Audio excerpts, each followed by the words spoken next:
Yeah, that's working. Good morning. My name is Alvin Nix. I am the moderator for today's session. I would like to welcome you all to the 2025 Town of Belmont SB2 deliberative session. And before we kick it off, if we could, pledge allegiance to the flag, please. I pledge allegiance to the flag of the United States of America, to the republic for which it stands, one nation, under God, indivisible, with liberty and justice for all. Before we get going, we're going to have a word from our chair of the select board, Ruth Mooney. And if you can't hear me, raise your hand, please. Let me know. Good morning, everyone, and welcome. I just want to take a moment. I think it's always really important to acknowledge our employees for the town of Belmont. It's been a very challenging year, to say the least, with a default budget. I can't say enough about our department heads, our employees, and how much and how well they have kept spending. I have to recognize Colleen. Colleen, everybody knows Colleen. She just smiles all the time. We call her our trash lady. Garbage girl, trash lady. She's phenomenal. And obviously with the assessment change, she dealt with a lot of very upset people, and she's just always smiling. Our town clerk, tax collector, and in her office, they're the first line of attack, so to speak. Sorry, but they are all, it's true, but they're always there and willing. Alicia, I still call her our new town administrator, and God bless her. She's still learning on her feet. There's just never a day that's like the day before, all right? It's always changing. Donna Silly, can we say deals with I call her our welfare director, our homeless director, whatever. She's there for us. Our fire chief, our police chief, public works director, who have I forgotten? Our maintenance. We just are so fortunate to have everyone. Even with a default budget, and obviously our, I say our boots on the ground, our patrol guys that was not supported, we were able to keep them whole thanks to everybody else. And our staff in the police department, our salary staff that were out on patrol because we're so down police officers. So it's just so important that if you have a chance to thank them, I do all the time because I just see what they're doing and what they're putting up with, and would appreciate your support to them this year. Thank you.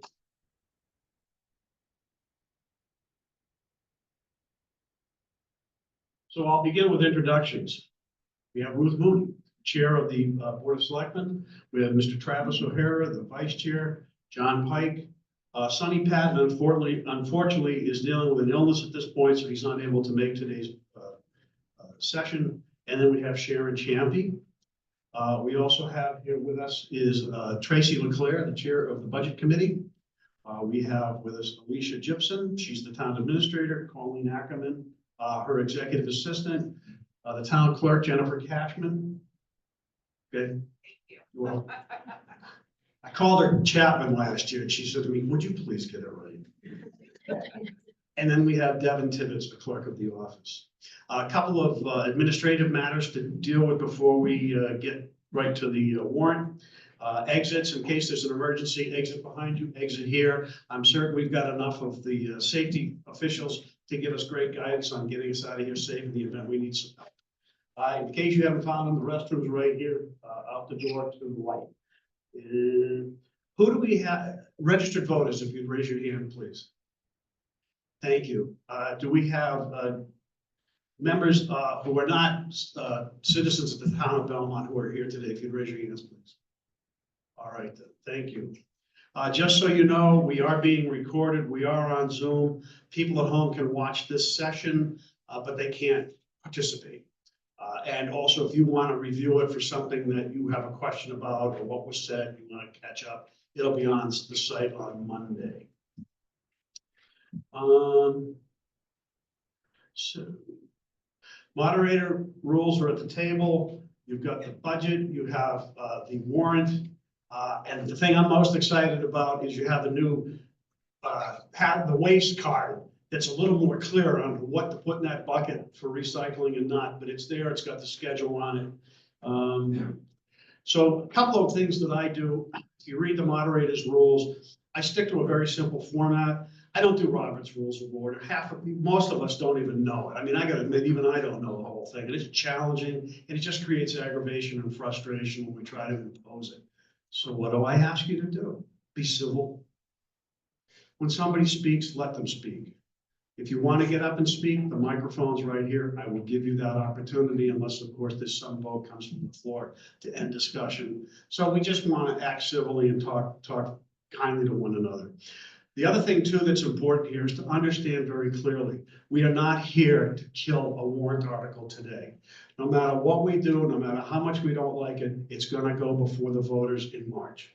So the discussion is a discussion. It's informative, so we all understand what's in there, what's happening. We can certainly make amendments if we feel that's necessary, but we're not going to vote it down here today.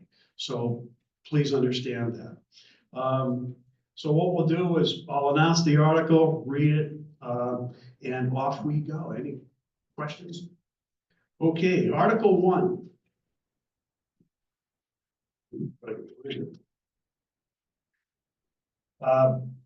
Ballot election of officers. For selectmen 3-year term, you vote for no more than one. We have Thomas Murphy, Jonathan Pike, Doug Trottier. For town clerk tax collector, 3-year term, vote for no more than one. Jennifer Cashman. For budget committee, 3-year term, vote for up to 4. Lee Cheshire, Tracy LeClaire. Budget committee 2-year term, vote for not more than 1. Paul Maggioli. Budget committee 1-year term, vote for up to 2. Rachel French, Brian Gardner, Susan Roche. Trustee of trust funds, a 3-year term, vote for not more than 1. Eric Johnson. Library trustee, 3-year term, vote for not more than 1. Tasha John. Cemetery trustee, 3-year term, vote for not more than 1. Sharon Champion. Planning board, 3-year term, vote for up to 2. Michael LeClaire, Ward Peterson. Zoning board of adjustment, 3-year term, vote for not more than 1. Dana Silcock, excuse me. Treasurer 3-year term, vote for not more than 1. Susan Roche, Alicia Segalini. Is there any discussion? There being none, we move to Article 2. Are you in favor of the adoption of Amendment Number 1 to the Belmont zoning ordinance as proposed by the planning board as follows? Amend Article 5, Table 1, Table of Permitted Uses, to clarify that agricultural animals are permitted by right. Permit, that's P for permitted on the schedule, rather than by special exception, E, on lots greater than 1 acre in the residential, multifamily, residential, single family, and rural zones. This is recommended by the planning board. And do I have anybody who would like to speak to this? Yes. This is Karen Santoro, planning director.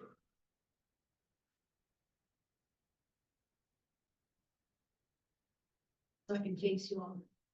Currently, the language in the zoning ordinance speaks to having agricultural animals on. Karen, you'll have to face. Now, I'm going to have to face you so you can hear me. Currently, the zoning ordinance allows agricultural animals in the language on 1 acre or more. If you go to the table of permitted uses, it's on acres of parcels of 3 acres or more. This proposal is to align the table of permitted uses with the language in the ordinance itself, to allow agricultural animals on lots greater than 1 acre. But as with any agricultural use, the best management practices set forth by the state of New Hampshire are required and encouraged. If there's any questions, I can answer those. I think we have a lady behind you who would like to speak. If you. And state your, Denise Neva, 27 Swallow Road, Belmont. thank you. Okay. I was wondering about the definition of agricultural animals, and when I went to the zoning ordinance, it didn't really specify exactly what they were, but it did mention a horse in there. So I assume, if I'm correct, that that could be cows, llamas, sheep, pigs, chickens, all of that. So am I correct in that? Well, she needs the microphone. Okay.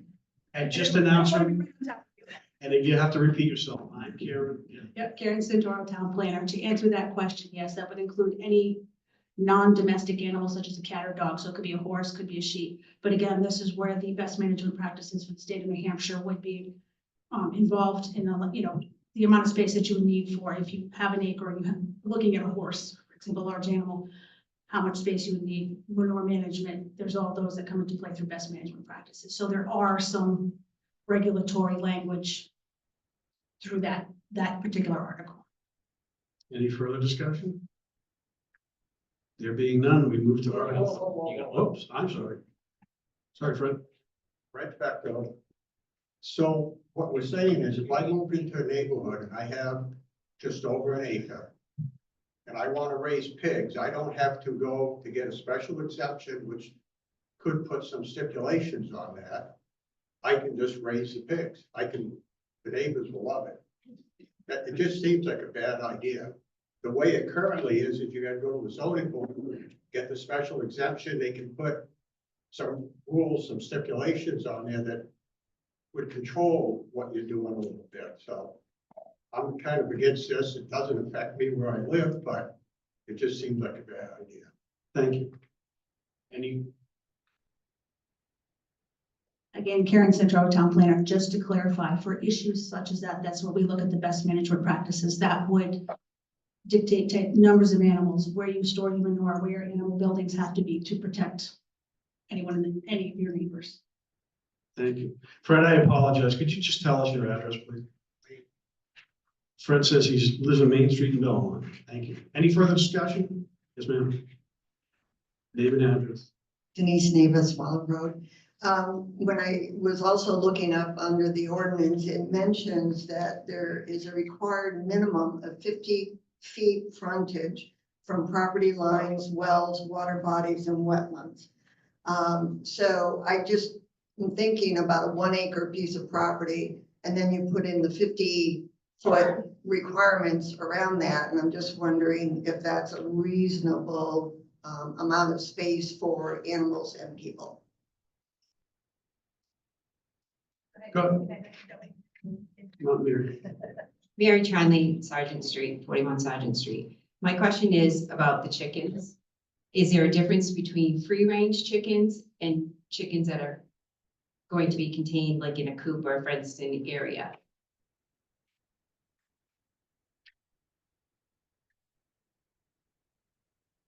I'm Karen Santoro, Town Planner, to answer Denise Neva's question about the 50 feet.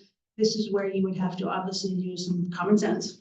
If you have only a 1 acre parcel and you have those 50-foot parameters, which is a reasonable amount, especially for manure storage. You don't want that sitting right on your property line. If you're next door, you certainly don't want that there. So you would have to kind of use common sense if you're looking at chickens or, a small fowl. They want to meet your 50 feet setback.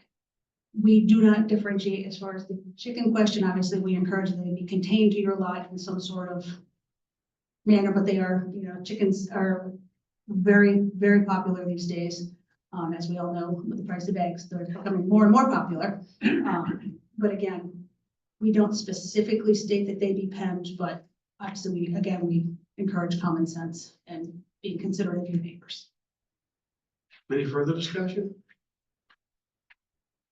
There being none, we'll move to Article 3.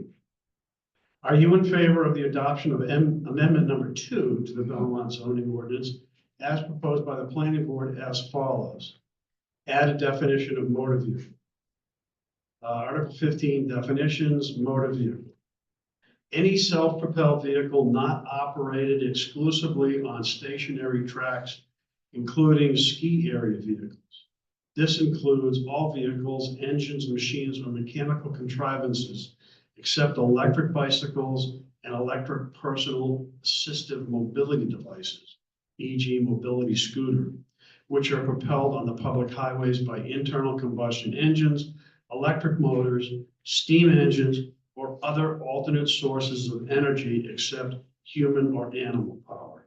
This is recommended by the planning board. Is there anybody who would like to speak to Article 3?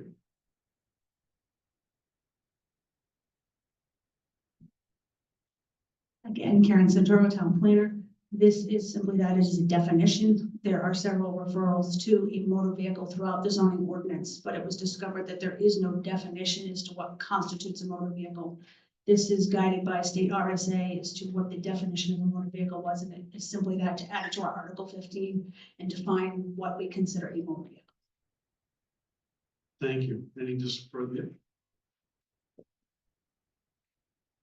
I promise this is the last one. Name and address. Fred Fecto, Main Street. Thank you. So what examples, why do we need the definition of motor vehicles? Where does that come into play? Is it like for the number of unregistered vehicles in your yard? Is that one of the reasons for it? Okay, again, Karen Santoro, Town Planner. Currently, what you're referring to as far as unregistered vehicles is covered through the junkyard ordinance. There are referrals when we are looking at all throughout through the ordinance that refer to a motor vehicle. We just did not have a definition, and it's always strongly encouraged to have a definition of the terminology within your ordinance. Thank you. So my only concern, or my only thought about this, and if it doesn't apply, then it's fine, but if, for example, you're limited how many unregistered motor vehicles you can have, if that, and not necessarily a junkyard situation. Farmers have tractors. How many tractors do they have? That's a motor vehicle by the definition. It can be propelled over the road. So does that create a problem down the road for someone with several tractors? Do they have to register them all just to cover this? That's.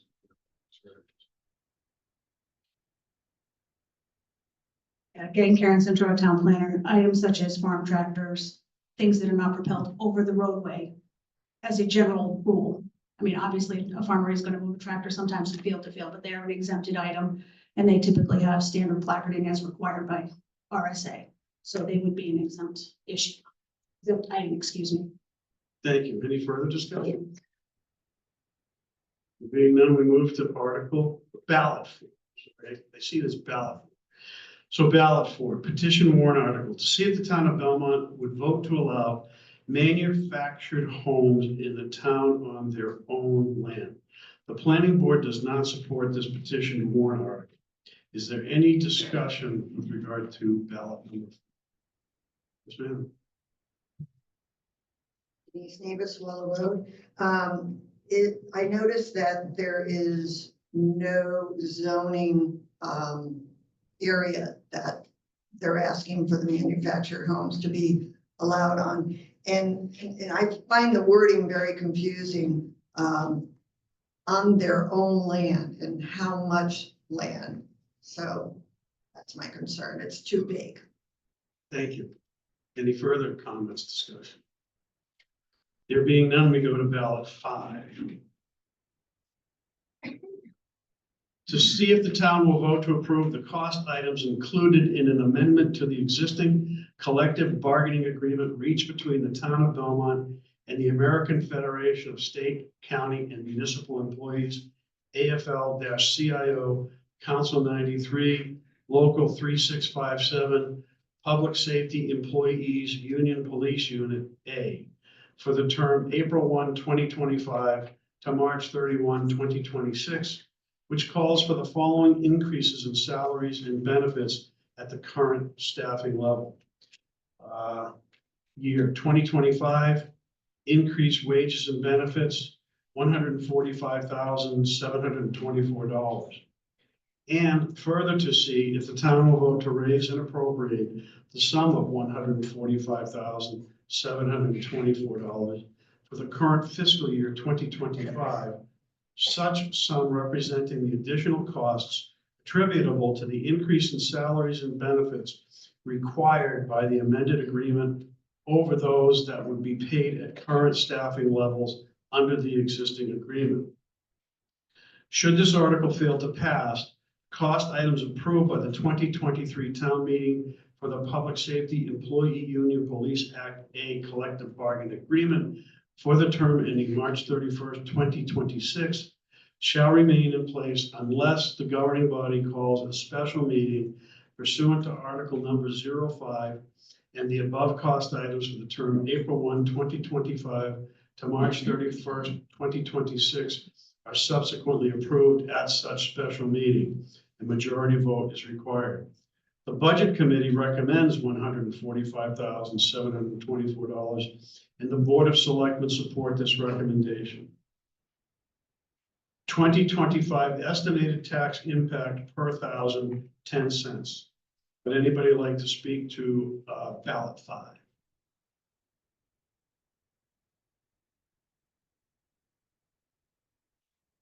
If you, yeah. Steve Action, I'm the captain with the police department. This ballot's being brought before you. A couple of years ago, we had done a wage study and found that our starting pay for our police officers is significantly lower than other area departments. Currently, right now, our starting wage is $23.85.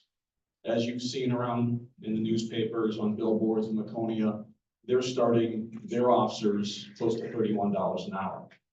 So Guilford also is starting their officers at $30 an hour. We're short-staffed. We are down 5 patrol positions right now. In order to be able to be competitive and be able to attract police officers, this is very much needed. Furthermore, the officers that we do have, in the past couple of years, we have lost some police officers that have gone to other agencies for more money, for bonuses. We don't have that. We need to be able to keep the officers that we do have from leaving. What this will do is this would align us closer to those agencies. We're not even close to being over that. So it's somewhat reasonable to get closer. We're not wanting to be the highest paid in Belmont County. We are not. We want to be able to attract people and keep employees that we do have. Thank you. Anybody else like to speak to this? Ruth? Ruth Mooney. The other thing to keep in mind is this is strictly for what I call boots on the ground. This is our officers that are out there on daily patrol. It is not our administrative staff, although with the shortage of police officers, our administrative staff has been out obviously doing patrols. So it's important. This is the last year of this union contract, which means come August, we will be negotiating another union contract with all 3 of our union, being highway, fire, and police again. So it's so important that we start showing some support, or we're not going to have a police department at this point. Thank you. Any further discussion? There being none, we will move to ballot 6.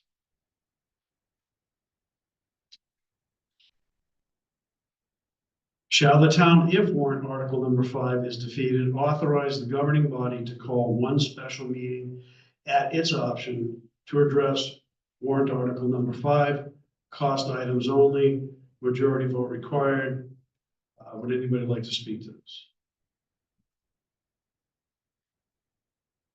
Obviously, this gives us the option to be able to have call a special meeting if the article does not pass. Hope we don't have to do that, but that's the reason for this. Thank you. Thank you. Any further discussion? There being none, we'll move to ballot number 7.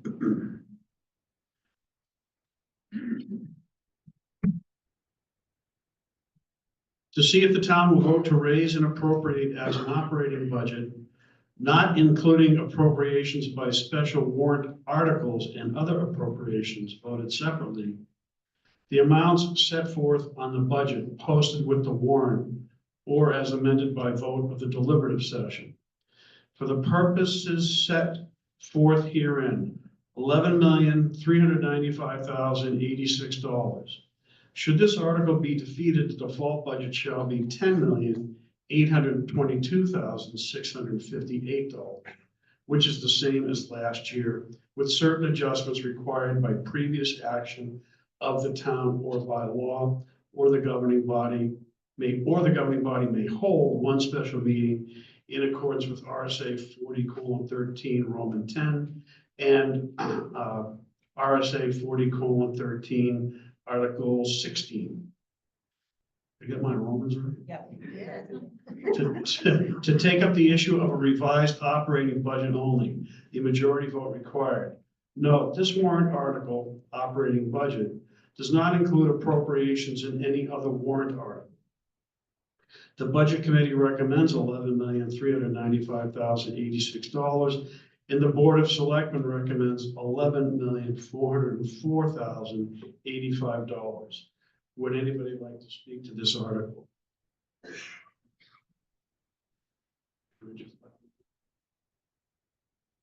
Tracy Leclerc. For those of you not familiar with the budget process, the Budget Committee is the last stop in the budget. By the time we get, a lot of hard work has already gone into it, starting with our department heads, moving to the select board, and then on to us. So first off, I'd like to thank my fellow board members for all their hard work, many Tuesday nights coming in and working on this. However, a lot of the hard work had already been done by our department heads who have already been dealing with the constraints of a default budget over the last year. Every department was affected, whether it's delaying maintenance, reducing services, or many other ways. I feel this budget is a very fair budget, and everyone has worked hard to keep the cost down to the taxpayers. One notable difference here is something that we don't see often is that the amount recommended by the Budget Committee is different than the amount by the Select Board. The amount that will be on the warrant is the amount by the Budget Committee, as we are the final stop. However, let me explain the difference. As we, the Budget Committee, discussed the different departments, Old Home Day, which falls under patriotic purposes, was discussed at great length. The Budget Committee decided via vote to decrease that budget by $9,000, the amount that was budgeted for fireworks. After listening to much discussion on the other opportunities for fundraising to cover that expense in lieu of the taxpayers and trying to keep that budget down. Additionally, I'm going to jump ahead a little bit and give you guys something to look forward to. In part of our voter's guide this year, someone has generously given us a copy of their tax bill with their name taken out. And it highlights some important information that I'd like to pass along. In 2024, out of $23,397,984 collected in taxes, the town only retained $7,047,100 to operate the town. The other disbursements went, and I'm just going to round these up for speed reasons, $13.5 million to the Shaker Regional School District, almost $1.5 million to the state New Hampshire Department of Education, and $1.3 million to Belmont County. So we have to remember when we go in and we write the check to the town, it is then being dispersed to 3 other people too, and that will be out there for people to see in black and white as we continue towards our actual voting day. Thank you. Is there anyone else that would like to speak to ballot number 7?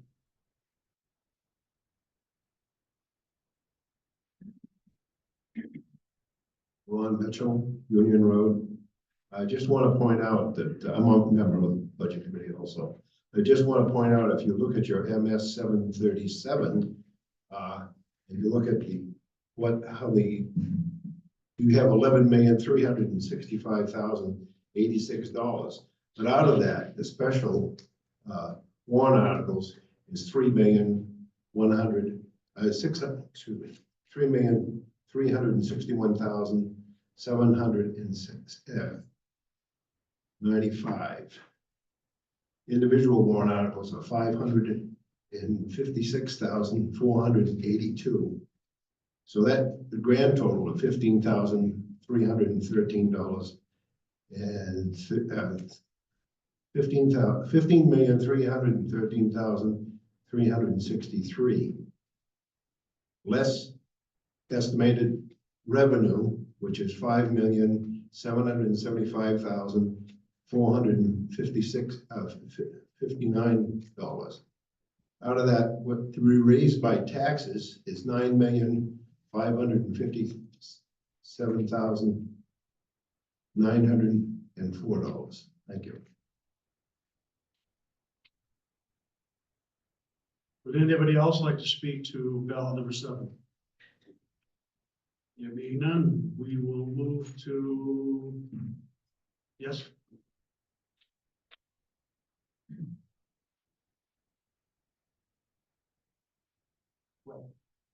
Can I help? Yes. Jessica Fleck, Vineyard Way, motion to restrict reconsideration of Articles 5 through 7 per RSA 40-4010. Is there any discussion? Anybody second that? Any discussion? All those in favor? All those opposed? Thank you. The motion passes. We'll move to ballot number 8.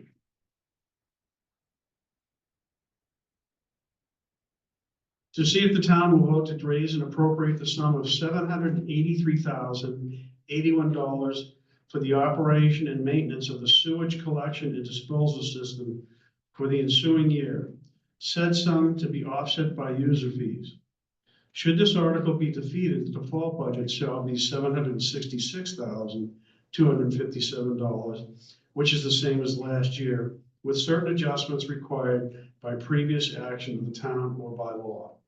The Budget Committee recommends $783,081, and the Board of Selectmen supports this recommendation. The budget is to be offset by user fees, not from taxation. Would anyone like to speak to ballot number 8? Sir. Craig Claremont, Weston Road, I'm also the Public Works Director. I'd just like to make sure that everyone understands that this is not funded through taxation. I know you said that, but I'd just like to reiterate it. The water and the sewer funds are both, the operating expenses are paid from user fees. Thank you. Thank you. Any further discussion? There being none, we move to ballot number 9.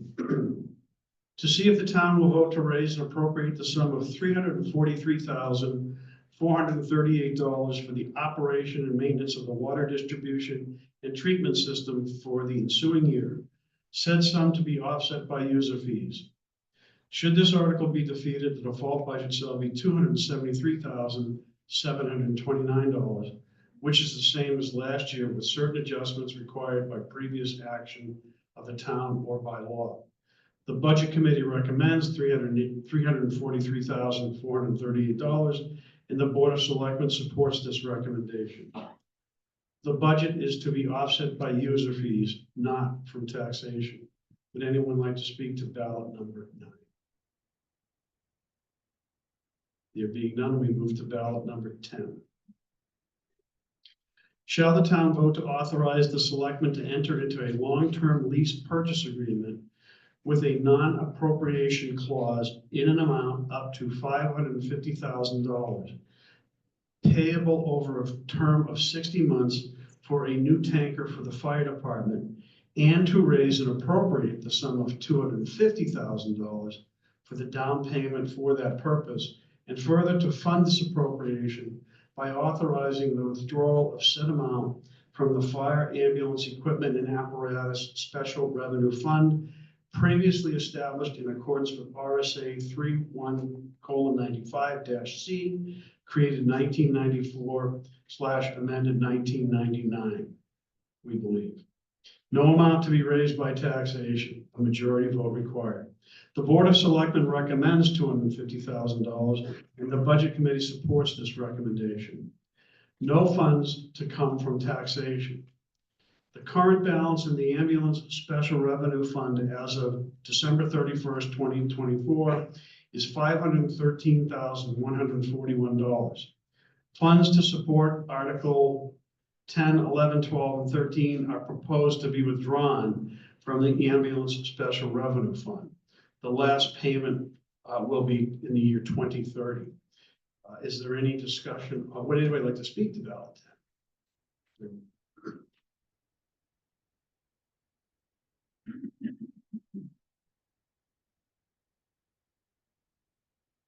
Deb Black, Chief of Fire Department. As most of you guys know, this past year, we had a problem with our old tanker, which was a 2001.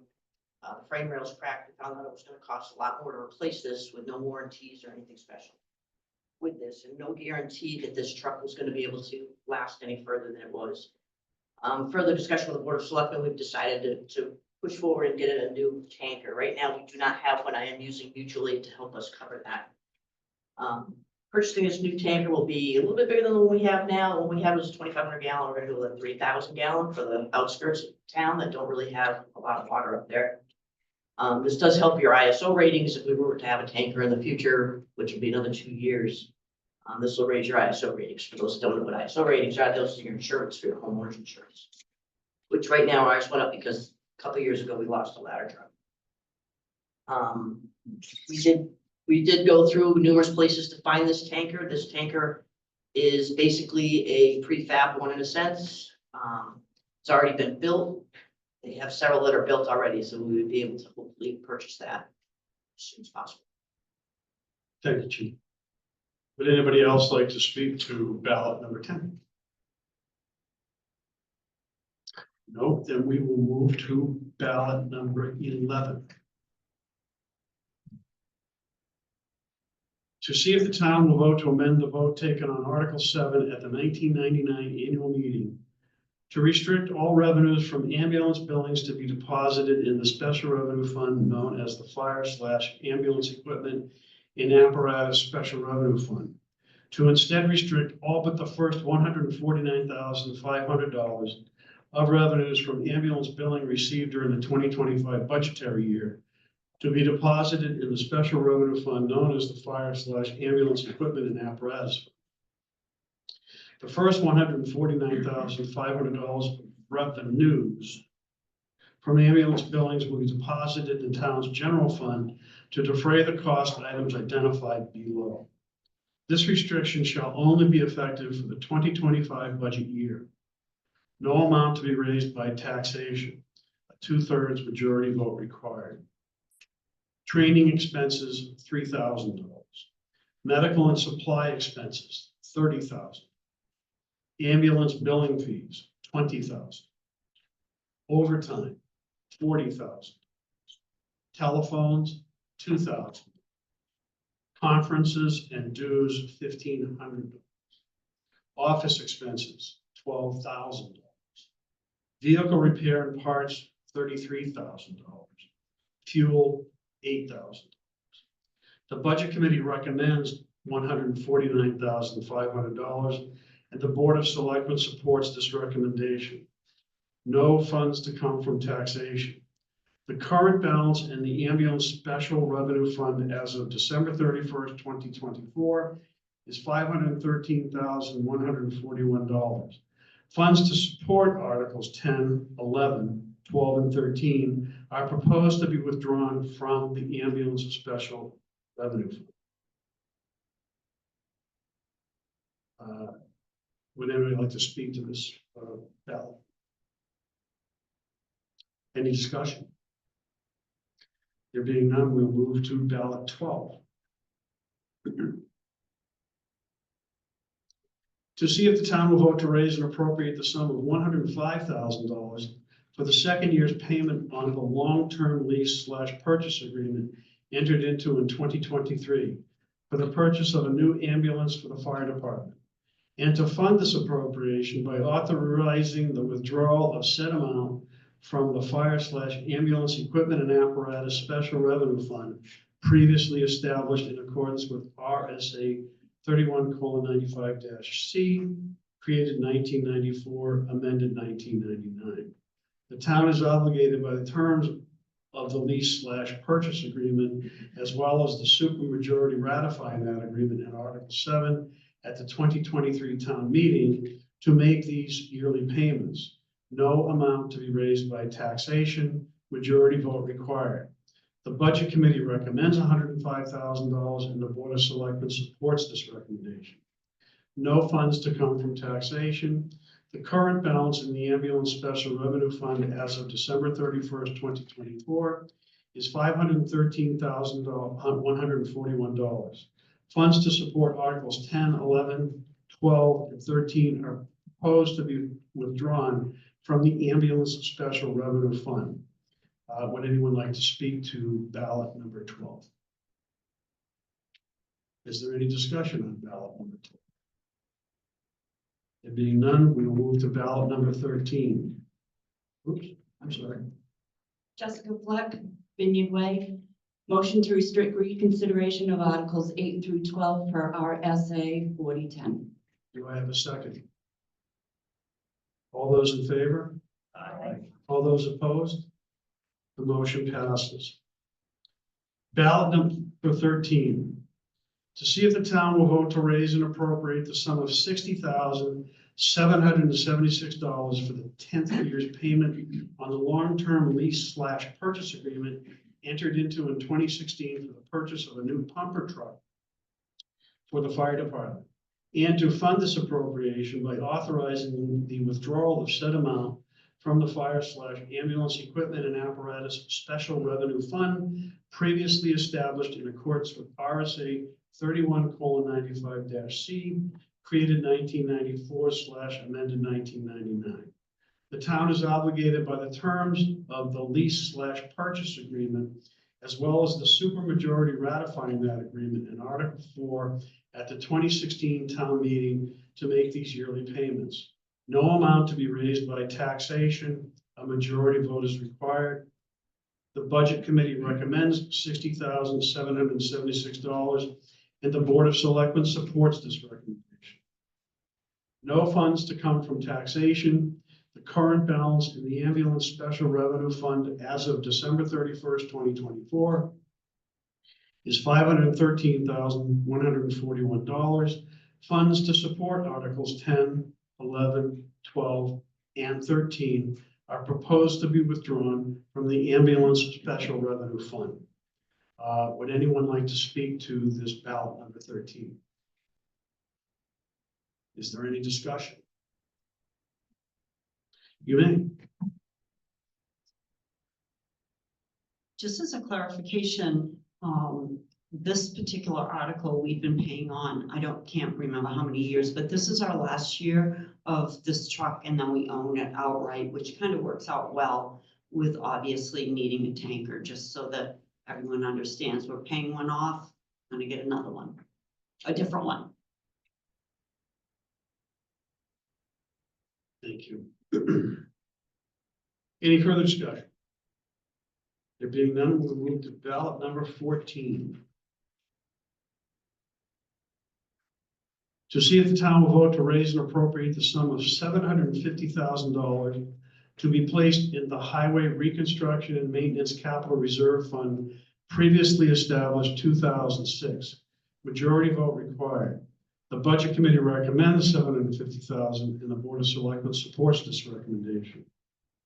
2025 estimated tax impact per thousand, 50 cents.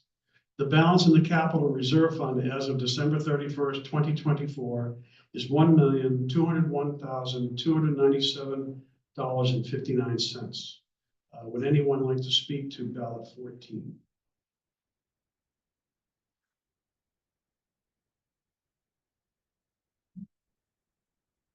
Craig Belmont, Public Works Director.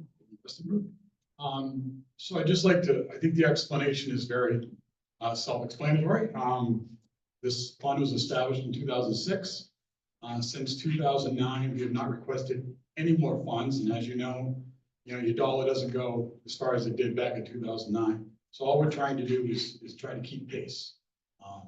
Last year, this did fail. It's the first time it's failed since this was established, and I think it only failed by like 14 votes. We'd really like to see this get reestablished so we can keep our program going and keep our roads, safe and effective. Thank you. Anyone else? When we established this plan of putting money into our roads back in 2009, we hired a man named Perno, an engineering company that he runs out of Concord, and made one thing after his study. We're the east-west highway of middle of New Hampshire.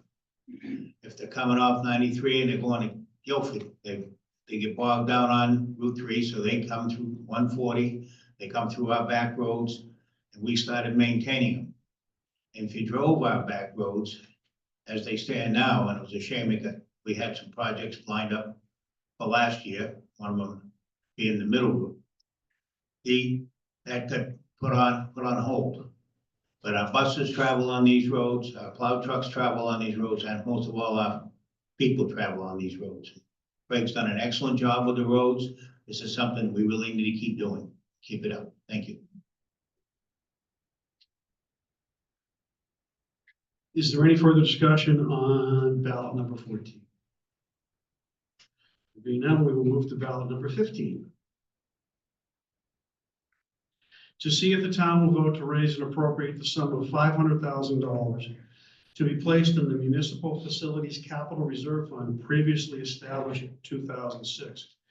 Majority vote required. The Budget Committee recommends $500,000 and the Board of Selectmen supports this recommendation. 2025 estimated tax impact per thousand, 34 cents.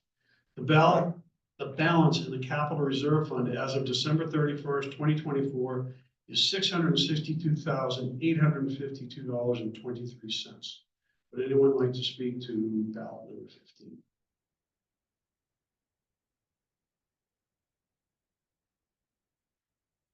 Obviously, this was another item that failed last year. I think a majority of us know we are trying very hard to move our town hall. That is, people sitting on top of everyone, trying to get them to move into the mill. We chose to do this route versus trying to pass a bond a few years ago. Maybe we made a wrong decision in that regard. But this is what this money is used for. It's also used, good example, backflow preventer in the mill this year failed.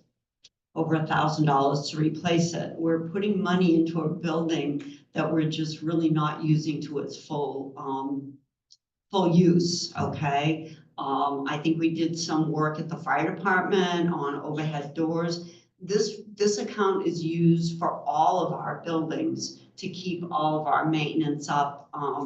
If we had a leaking roof, whatever. I know we had an issue at the police station with the outside gate system. So this fund isn't necessarily just for the mill, but it is used for all of our buildings. And I think we all know at this point, the newest building we have in town is our police department. All the others are fairly old. Some of them are ancient and they require obviously more maintenance to keep them up to snuff. So it is vitally important that we get this money so that we can move forward and hopefully get our employees out of the existing town hall. The air quality, the conditions, we're just plain old running out of room. Thank you. Thank you. Is there any other further discussion on ballot number 15? Just one quick note on both this article and the previous one. When looking at the balance in those, as a town, we can't deplete those in any one year. This particular article says we have $662,000 in that. We can't spend that without knowing there's monies coming in because we always have to be prepared for the next emergency that has broken down. So please keep that in mind when making your choices. Thank you. Is there any further discussion on ballot 15? Sorry. Oops, sorry. What's going on with this? Sorry, Mike Yakupucci, Tucker Shore Road. I have a question on these. Is this a one-time thing? Is this fund? If we pass this, is it gets funded this year, and then will this be reduced next year, our taxes? One would like to respond to that?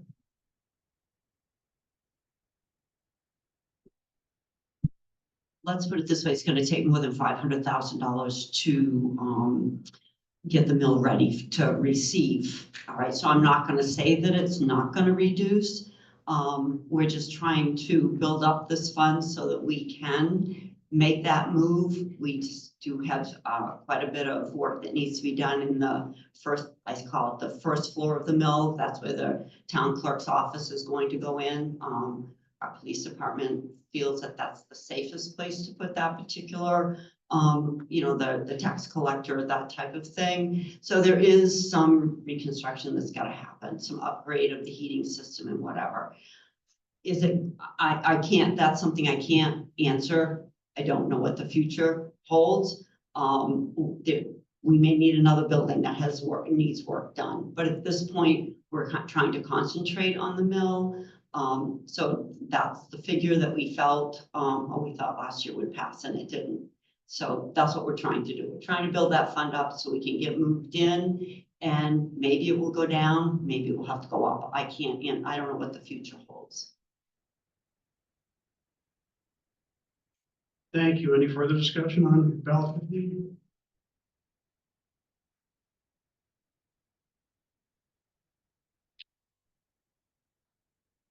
Wendy Clausen, Eden Circle. I just want clarification on what was just said. If we vote to increase, and it's definitely not enough, that means we have to vote to increase again next year. And then if we don't do that, we have just these funds laying around until some emergency pops up. Is that right? Travis. So you vote on this every year. You can vote yes on this year and no next year. We cannot add money to that fund without permission from the voters. So we're just trying to get the money into the fund this year. They'll work on the mill. Yeah. What I'm hearing is the mill, though, is going to be more than $500,000 to have any return on investment. Is like to get anyone in there. Is that what? Yeah, we're moving the whole town hall over to there. So what do you mean return on investment for that? Like the whole town office will be moved over there. Okay, what I just heard, that's why I wanted clarification, was that no one can move there with just $500,000 because more than $500,000 of work is needed. We're gonna do it in phases. So we're gonna try to get the downstairs ready so the town clerk and them can move in first. That would happen in $500,000. It's a construction phase, so I don't know if that will be enough in there. Do we have discovery of estimates? Because you did it with BPS, right? Right. I don't know. We did get an estimate from BPS to work on getting this ready, okay? And I think the estimate now is 2 years old. So you and I both know that that estimate is what it was, is not going to be enough, okay? And you always have to remember, in this fund, we have to keep monies in it in case we have a leaky roof on another building or whatever, things that you and I What was that can't control. estimate? I don't remember what the estimate was to finish, right? I can't tell you. I think it was over $1 million, but don't quote me. Okay, All right. so at least 1.5 million, we're thinking for the first floor. I don't, this was an estimate that was done a couple years ago. We will have to update the estimate but we know that we're going to need over $1 million. And it's not going to be enough even to do that, to complete it this year. Okay, we're hoping to do some work on it if the funds come in, if we get the 500,000. But no, we can't use all these monies for just the mill because we have other buildings that we have to have funds available if something happens. If we can't raise the funds to move into the mill, what is the alternative? Status quo. How many people work in that building? In the town hall, 13 on one floor. 13 on one floor. Mhm. How many square feet is that? I can't answer that, I'm sorry. Please visit town hall and you. Yeah, can see- go- I- I've seen- I've I've gone to town hall. We can't even buy filing cabinets because we're out of space. Can we buy storage? Well- Town staff can't go to the storage unit to go get the files necessary to conduct their work. Right, they have, and the other thing that we've run into is we had talked about phasing, maybe sending one department to the mill, you know, at a time. But you really can't because everyone pulls from these files that we have to have available, okay? So it's gotta be a complete move. How many square feet do the files take up? Oh, I have no idea. They're everywhere. They're in the basement. They're everywhere. We've got them tucked everywhere. And they can't be digitized. If you've got lots of money, you can, I think. And I think some of them you cannot digitize. I believe there's, I'm sure some of them can't be. yeah, I don't know exactly. Thank you. Okay. Yes, please. Jennifer Cashman, town clerk, also resident. I live on Hurricane Road. As far as the funds for this article, it's just like in your home budget. You don't want to spend every single penny that you have because heaven forbid your car break down or heaven forbid you need to fix your roof. So what this does is it shores up the fund. So when emergencies do happen, we aren't going down to zero and starting from scratch and then relying on, you know, our voters, myself included, to raise a even bigger significant amount the next year. As far as the accommodations at town hall, there are a lot of records that we are required to keep, and a lot of them are required to keep permanently. And those are paper. We have volumes and volumes of books from the beginning of when the town was incorporated, I believe in the 1800s. We are out of space for all of these files. We are constantly adding to it. As you know, time goes by, we have to keep more records. We don't have space for people. We have like a little mini fridge for 13 people just to keep our drinks cold. I mean, it's a lot. Moving over to the mill would be just so advantageous to everybody. More people could be accommodated as they're coming into town hall. As far as moving one department at a time, I agree that isn't really a great choice because so many times people come into my office to pay their tax bill and then they're like, what about my tax card? What about, you know, where my boundaries are? So then we send them across the hall to land use. So if we were expecting people to come in and talk to us about property taxes and go to another building to talk to land use and another building to talk to assessing, I mean, let's be honest, we would all be annoyed with that because of the inconvenience. So I definitely support this article and thank you. Sure. Ron Mitchell, Union Road. I've been around a long time and we've been trying to get this town, a new town hall built for probably the last 40 years because we knew it was inadequate. The existing town hall, the roof is shored up with, did a engineering came in quite a few years ago now. So we had to shore the roof up and it's a temporary thing. As far as the cost goes, we all know what inflation has done. What used to cost $1,000 a few years ago now costs $5,000 because of the cost of materials and stuff. And at the mill, we had to replace the elevator, had to be worked on this past year. What was that, $100 and something thousand to do the elevator? So every time we put money in, there's something that comes up because, and another thing is we need to put a generator in and that caught, so it just keeps escalating and it's hard to keep caught up. But we need to get the people out of that town hall because if it gets sick from Legionnaire's disease or something like that, we're in big trouble. So I'd like to see the thing get done because we've been working on it for so many years. Thank you. Is there any further discussion on ballot 15? Yes.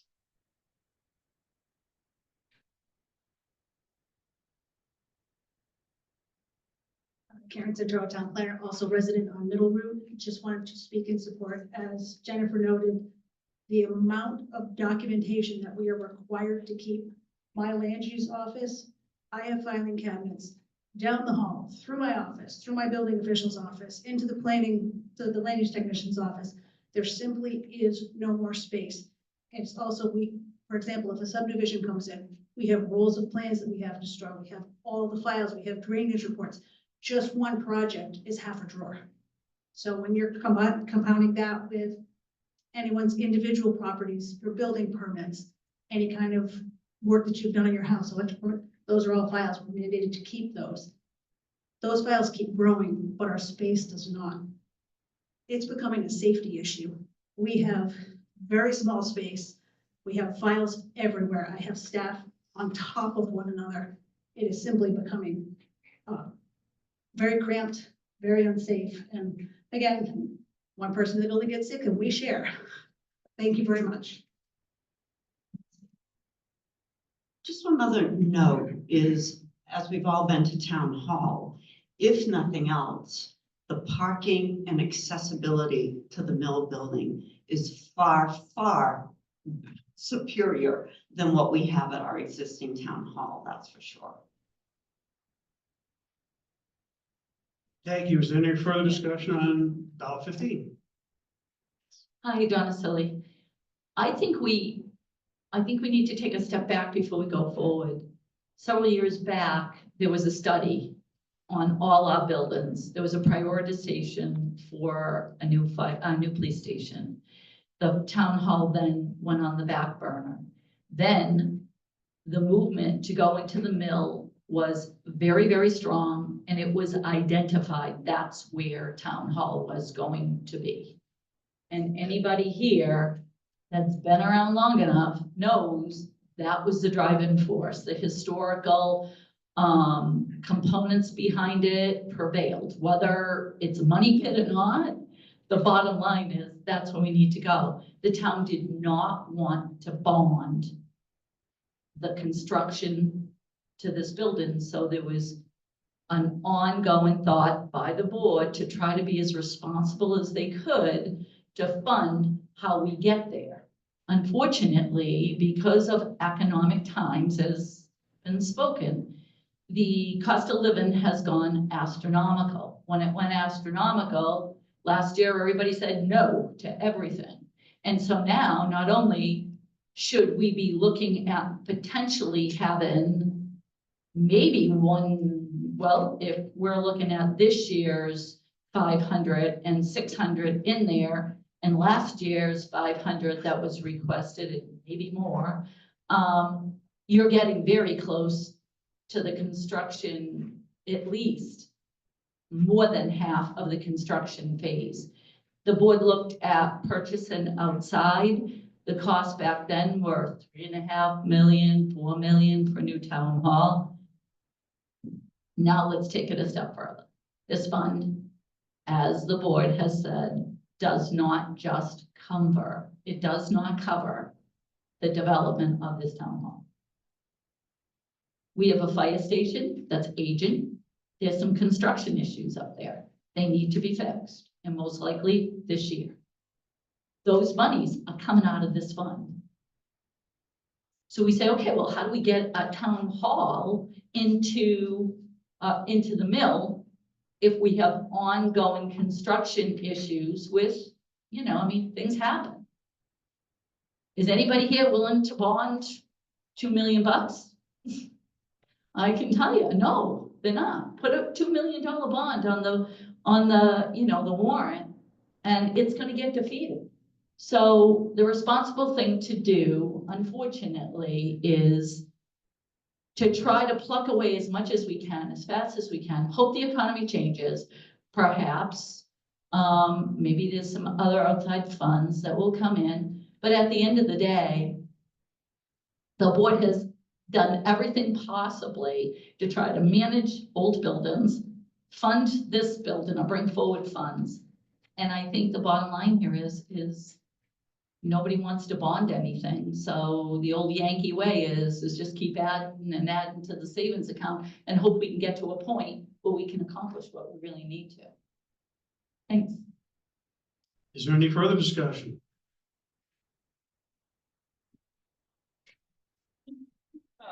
I think Mary was first. Cut Mary off. That's okay. I think Mary, please. Vera Sorry. Chinley, 41 Sergeant Street, to piggyback off what Donna said, we want to make sure that the wording does not say town hall. It just says municipalities.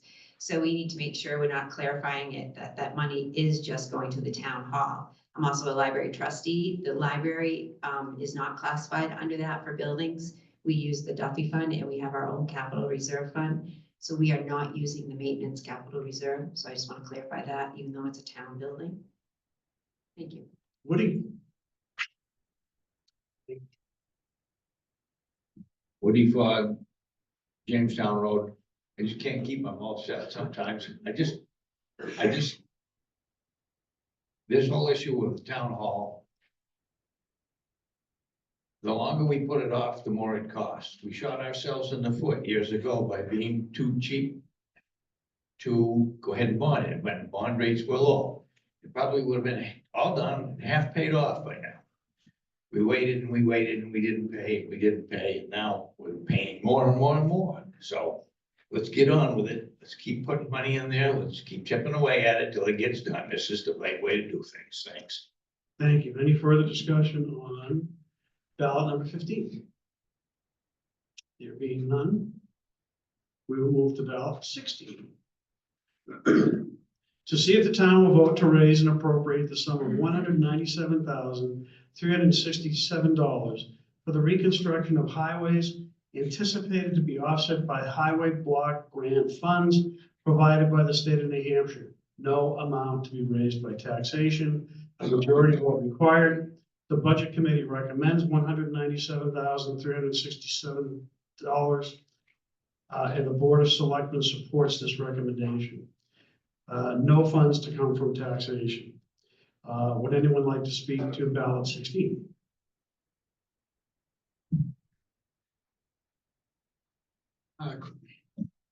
Greg, Public Works Director. I really urge everyone to read the definition of what highway block grant aid is and where the money comes from. Not only does this, in the years past, we've strictly had this mentality that we're only going to use highway block grant money for fixing the roads. That, along with our $750,000, gave us a pretty good amount every year to be able to continue our program. What happens when you have a default budget is, see, these funds are also allow us to buy certain things like salt and sand and stuff like that. So the more that our budget doesn't get passed, and we have to turn these funds into buying things with this block grant money, it takes away money that we put in, that we were able to put into our roads. So that's just something to think about. As far as the highway block grant money, like I said, no taxes. But I'd like to see, if we get that funding back, we could apply this money back to where it should be and continue with our road program. Thank you. Any further discussion on ballot number 16? There being none, we will move to ballot 17. To see if the town will vote to raise and appropriate the sum of $100,000 to be placed in the accrued benefits liability expendable trust fund, previously established 2007, and further to fund said appropriation by authorizing the transfer of $100,000 from the unassigned fund balance, no amount to be raised by taxation. Majority vote required. The Budget Committee recommends $100,000, and the Board of Selectmen supports this recommendation. No funds to come from taxation. The balance in the expendable trust fund as of December 31st, 2024 is $155,782.77. Would anyone like to speak to ballot 17? Is there any discussion? Yes. I really need some explanation about what this does. I don't know what the benefits liability fund does, and if somebody could just give me a little more information on that. Thank you. You're quite welcome. Denise Neva as well. Alicia Gibson, Town Administrator. So this was established to cover the payments of earned time balances when employees retire. So we have it in our personnel policy that when an employee retires with either X amount of years, they get any earned time that they have on the books for vacation time, personal time, and sick time if they retire within X amount of years. I think when this was created years ago, it was probably created with the thought that the townspeople didn't want to pay for those retirements out of taxation. So we've used what is left in the unassigned fund balance at the end of the year to pay for this. And then just to kind of put it into perspective, in 2025, I have 19 employees who are at retirement status, meaning they can leave right now, and to fund those 19 retirements, which all 19 of them I am hoping are not going to retire. But if they did, because they can, that liability to the town would be $232,457. And that is explained in the voter's guide when you get that on next week as well. Thank you. Is there any further discussion on ballot number 17? Being none, we move to ballot 18. To see if the town will vote to raise and appropriate the sum of 100. Oh, I'm sorry. It's okay. Jessica Fleck, Vineyard Way, motion to restrict reconsideration of Articles 13 through 17 per RSA 4010. Do I have a second? I'll second that. All those in favor? All those opposed? The motion passes. Thank you. Ballot 18. To see if the town will vote to raise and appropriate the sum of $100,000 to be placed in the water system repair and maintenance capital reserve fund previously established 2006, with said sum to be offset by user fees. Majority vote required. The Budget Committee recommends $100,000 and the Board of Selectmen supports this recommendation. No funds to come from taxation. The balance of the Capital Reserve Fund as of December 31st, 2024 is $412,306.95. Would anyone like to speak to ballot item number 18? Is there any discussion on ballot number 18? There being none, we'll move to ballot 19. You squirm. Did you want to talk? No. Oh, saw that out of the corner of my eye. I'm sorry. All right, ballot number 19. To see if the town will vote to raise and appropriate the sum of $110,000 to be placed in the Highway Department Heavy Equipment Capital Reserve Fund previously established 2002, and further to fund said appropriation by authorizing the transfer of $110,000 from the unassigned fund balance. No amount to be raised by taxation, a majority vote required. The Budget Committee recommends $110,000 and the Board of Selectmen supports this recommendation. No funds to come from taxation. The balance in the Capital Reserve Fund as of December 31st, 2024 is $186,113.96. Would anyone like to speak to ballot item 19?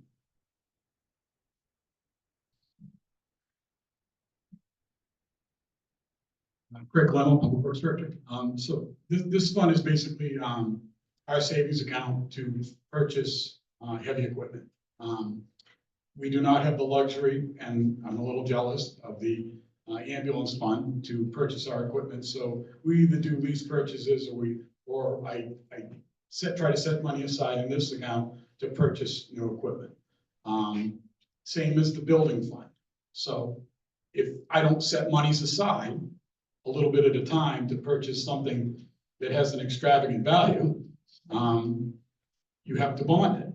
And it's a one-shot deal. So this is a, a little bit at a time, and we have a certain amount of equipment, and we've appropriated a certain amount of funds where we have to replace that equipment every year. And like I said, this is from an unassigned fund balance this year, so no amounts can be raised by taxation. Thank you. Is there any discussion? There being none, we'll move to ballot number 20. To see if the town will vote to raise and appropriate the sum of $80,000 to be placed in the Property Reevaluation Capital Reserve Fund previously established 2005, And further to fund said appropriation by authorizing the transfer $80,000 from the unassigned fund balance. No amount to be raised by taxation, a majority vote required.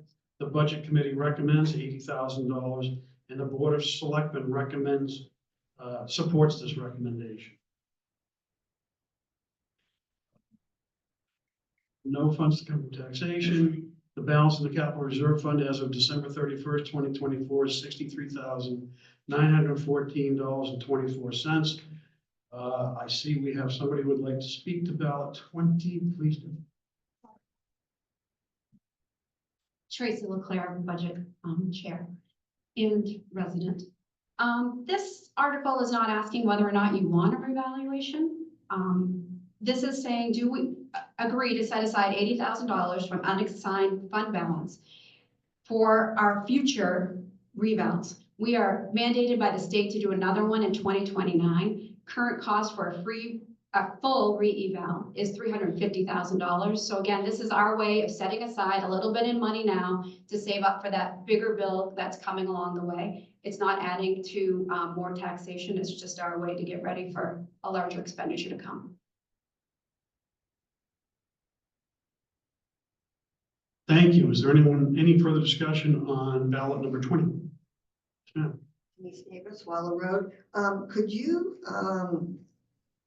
tell me what the unassigned fund balance is? Is that the same thing as a general fund? And what is the balance in that fund?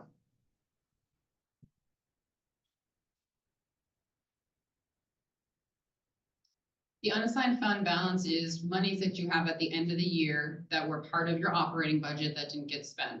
So we don't have our full audit done quite yet. I don't have the amount of fund balance on hand with me today, but DRA requires you to keep a threshold of, I think it's between 5 and 10% of your overall budget. So they like to see that you have at least 6 months of expenditures tucked away just in case you had an emergency. So this is anticipating that at the end of 24, we had funds left over that we're using to offset these articles that otherwise we would have raised through taxation. I just want to note too that there are 10 articles this year that are funded through the unassigned fund balance for a total of $405,000 that we are not raising through taxation. So basically what that means is we had a little bit of extra at the end of 24 that we're going to flip through in 25 and fund those expenditures that we're not going to raise through taxation through.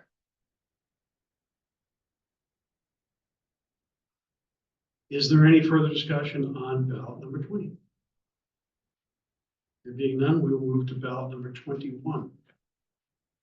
To see if the town will vote to raise and appropriate the sum of $37,500 to be placed in the Information Technology Expendable Trust Fund, previously established 2002, and further to fund said appropriation by authorizing the transfer of $37,500 from the unassigned fund balance.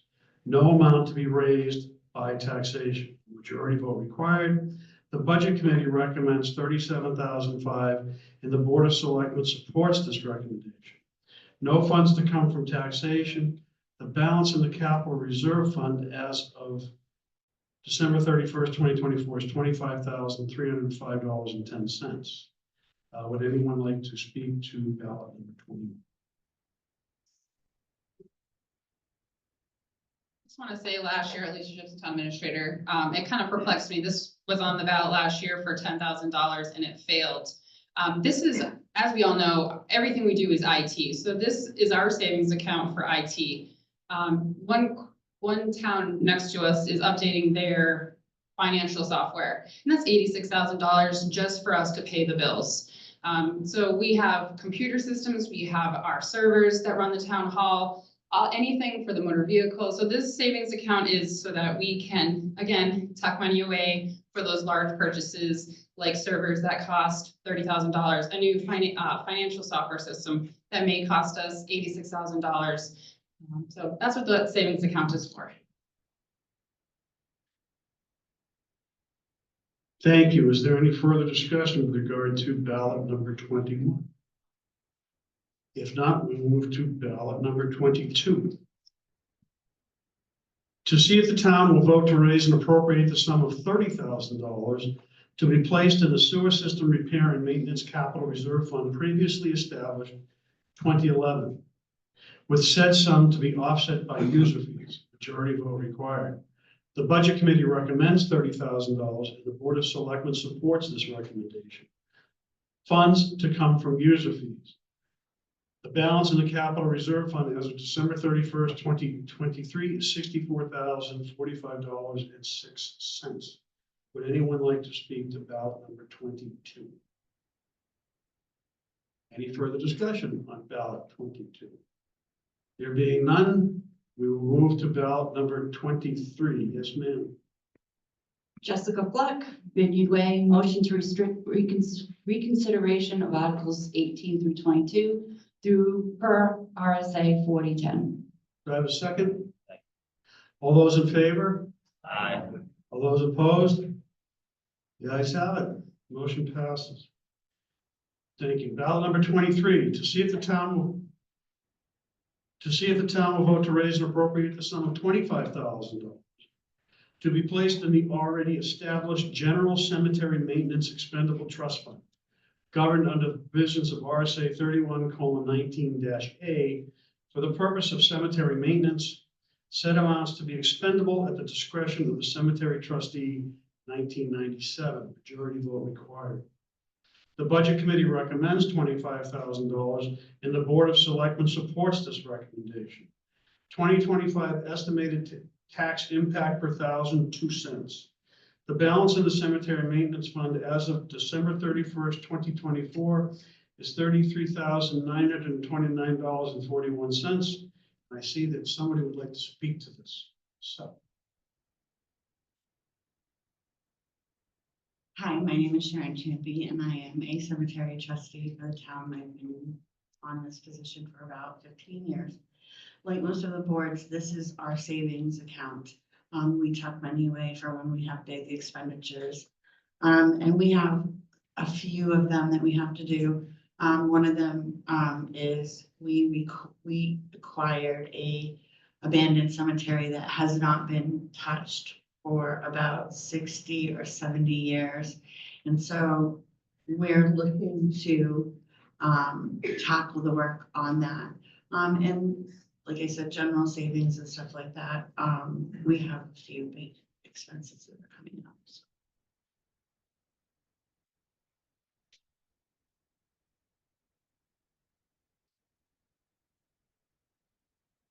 Is there any further discussion? Yes, sir. Tyson Morrill, Federal Street. For transparency, I believe I have plenty of family members buried in the cemetery, so, but I do disagree with this warrant article. Even with how small this amount of money is, I want to commend the cemetery trustees. Last year, the budget was 21,000 allocated, and they spent about 10 grand. So I think that's great work. Taking that money spent 10 grand, looking at the new proposed budget, is, taking that savings, reallocating it to this year's budget. But with that reallocation, and then this increase, it's taking last year's budget and increasing it by about 80% for the cost. 25,000 here, increasing the budget to $27,000 out of pocket. And I just look at where the decisions are made on this with, the expendable trust is at the discretion of the trustees, which includes somebody from the Budget Committee and the Select Board. I think it's great if you save money and you don't spend it all.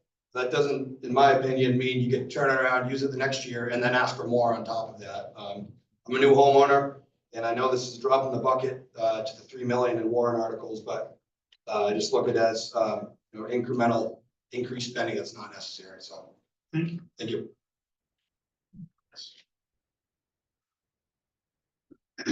So as to the 21,000 from last year. So last year, our operating budget request was 22,600.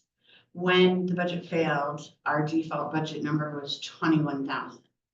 Because we had this capital reserve fund, what happened was, is we had our maintenance contract for the year. And because we had this capital reserve, we worked with the town administrator to try to help offset some of the budget shortfall. And we paid half of our maintenance contract instead of paying it out of the $21,000 that we had. We paid that 8,000 and something out of our capital reserve account and gave the money back through. So we had $12,000 to work through. And then we ended up giving about, I don't know, probably about 1,500 of that money back. So if we don't spend it, it goes back into the fund. But just for example of other projects that we have that we've been putting off and getting the lower amount. 5 years ago, if anyone drives down Churchill and you look at the white picket fence that goes around Highland Cemetery, that is our biggest inactive cemetery, and it's 365 degrees by a white picket fence.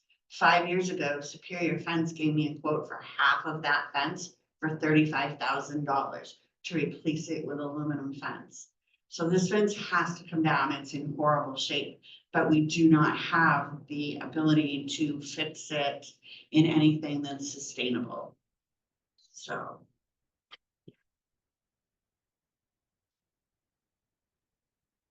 Thank you. Yes. Hillary Horn, 298 Depot Street. I am a cemetery trustee and a library trustee. According to RSA 289, we are required to maintain our cemeteries. And the cemetery that Sharon mentioned earlier is Weymouth Cemetery on Brown Hill Road. We currently have no access, no signage. There's trees in there, down trees. There is so much work that needs to be done in this cemetery. And by law, we're required to do it. And the capital reserve request that we have this year might not even cover the amount of work that we have to do inside the cemetery by law. So I would strongly encourage the voters to approve this $25,000, even though it may raise your taxes 2 cents. Compared to everything else, like this gentleman back here said, it is a drop in the bucket, but it's required. So, thank you. Any further discussion on ballot number 23?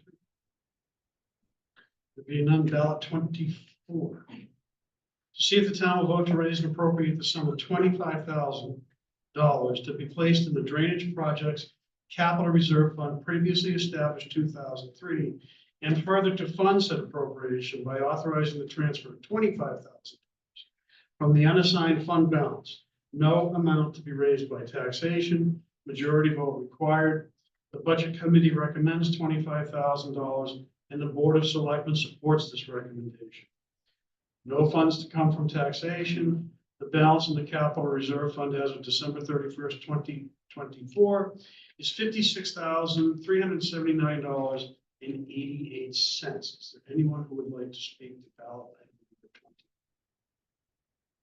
Any further discussion? There being none. Ballot number 25. To see if the town will vote to raise and appropriate the sum of $25,000 to be placed in the library building improvements capital reserve fund previously established 2000, majority vote required. The budget committee recommends $25,000 and the board of selectmen supports this recommendation. 2025 estimated tax impact per thousand, 2 cents. The balance in the capital reserve fund as of December 31st, 2024 is $427,355.11. Would anyone like to speak to ballot number 25? Is there any further discussion on ballot? There being none, ballot 26. Oops.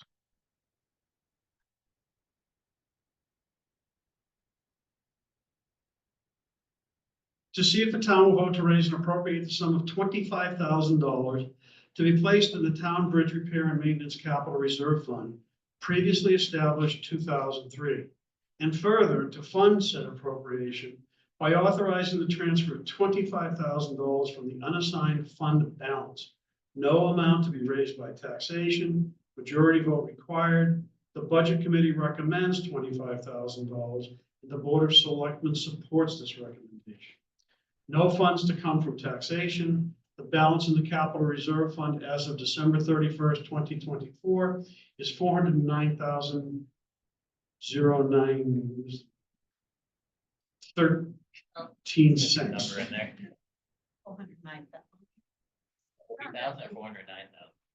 Well, let's say it's about $409,000.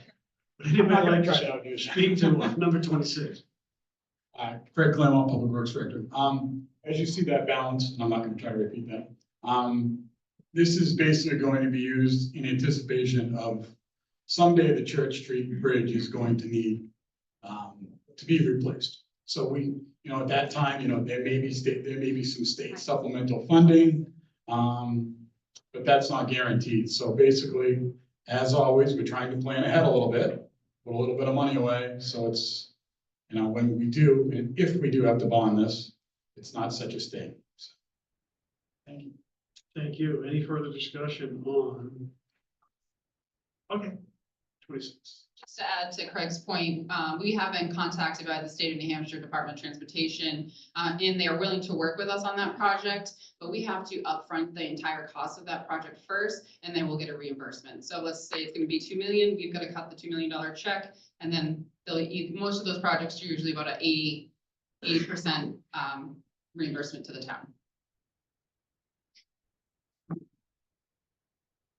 Thank you. Any further discussion on ballot number 26? 12 years ago, when we were notified, as some of you might remember, I think just before school opened, the state closed the Church Street Bridge.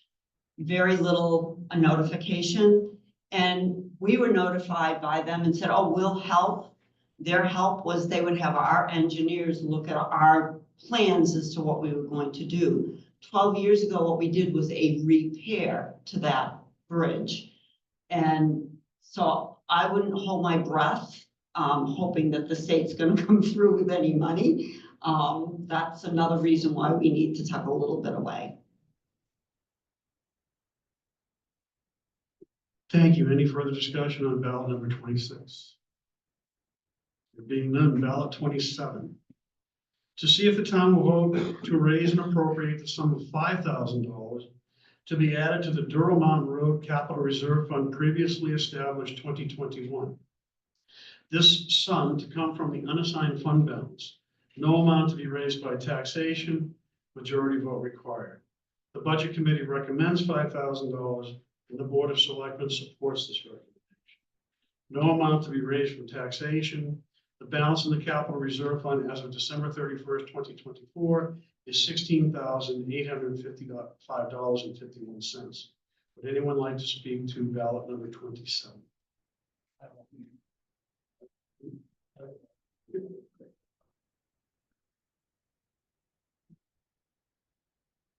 About 6 or 7 years ago, I will call it a mining company, it's a gravel company, and they're in Guilford. But to get to this pit, you gotta go down Durham Mountain Road. So they started hauling with tractor trailer dumps, and the road wasn't the best then, but it depleted it. So the selectmen at that time, if you remember, we spent a day in an office down on North Main Street with a bunch of lawyers. And we came up with a settlement where the man agreed to pay this $5,000 every year. So we could put it on because he's not the only one that uses that road, but he is coming from Guilford across it. So that's where the 5,000, because it sounds like sitting here, and I try to listen a little bit. This unassigned fund balance looks like a money pit to me. I mean, every other sentence is coming out of this unassigned fund balance. Well, this $5,000 is coming to us by a check from a sand and gravel company. Thank you. Any further discussion on ballot number 27? Being none, ballot number 28. To see if the town will vote to raise and appropriate the sum of $4,500 to be placed in the Heritage Fund previously established 2004, majority vote required. The Budget Committee recommends $4,500 and the Board of Selectmen supports this recommendation. 2025 estimated tax impact per thousand is a fraction of a penny. The balance in the Heritage Fund as of December 31st, 2024 is $41,753. Would anyone like to speak to ballot number 28? Any discussion on ballot number 28?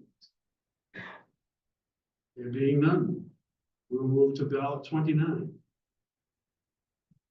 Jessica Fleck, motion to restrict reconsideration of Articles 23 through 28 per RSA 4010. Do I have a second? All those in favor? All those opposed? Thank you. Ballot number 29.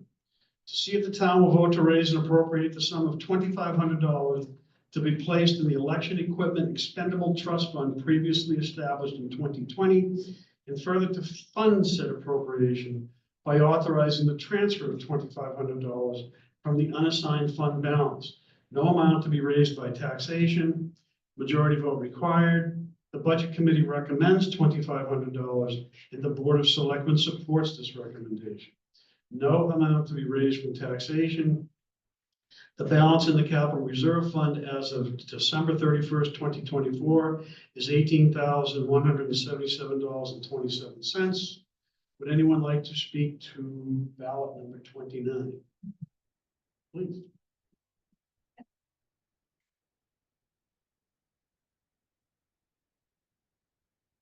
Jennifer Cashman, Town Clerk, Tax Collector. This fund was established originally because the current voting machine that we use is no longer, it's obsolete. They won't come fix it anymore. So the state mandated that every town and city that uses a voting machine has got to replace it. So the original cost of this machine was estimated to be $10,000. So this fund was created a few years ago in foresight of that. We are accepting a grant from the state, which cuts the actual cost of the machine in half. But as anybody knows that's come and voted, our voting booths are falling apart. We have no stanchions. So it's to cover all of that equipment as well. And with the influx of new voters, we have to provide more voting stations per state law. And if we don't have this fund to pay for that, then it's going to come from somewhere else. So support our cause. Just as an aside, every year, the Secretary of State comes down with more requirements and mandates upon us for voting, and those cost money. So, any further discussion on ballot number 29? There being none, we will move to ballot number 30. To see if the town will vote to establish a contingency fund for the current year for unanticipated expenses that may arise and further raise and appropriate $20,000 to go into the fund. This sum to come from the unassigned fund balance, and no amount is to be raised from taxation. Any appropriation left in the fund at year end will lapse to the general fund. Use of these funds will be pursuant to RSA 31:98-A, and further to name the Board of Selectmen as agents to expend. Majority vote required. The Budget Committee recommends $20,000, and the Board of Selectmen supports this recommendation. No amount to be raised from taxation. Would anyone like to speak to ballot number 30? Is there any discussion on ballot number 30? There being none, we will move to ballot 31.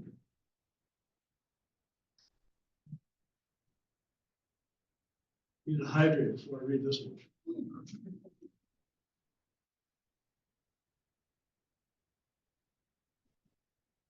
To see if the town will vote to expend the income from the John M. Sargent Trust Fund for the purposes recommended by the Sargent Fund Committee.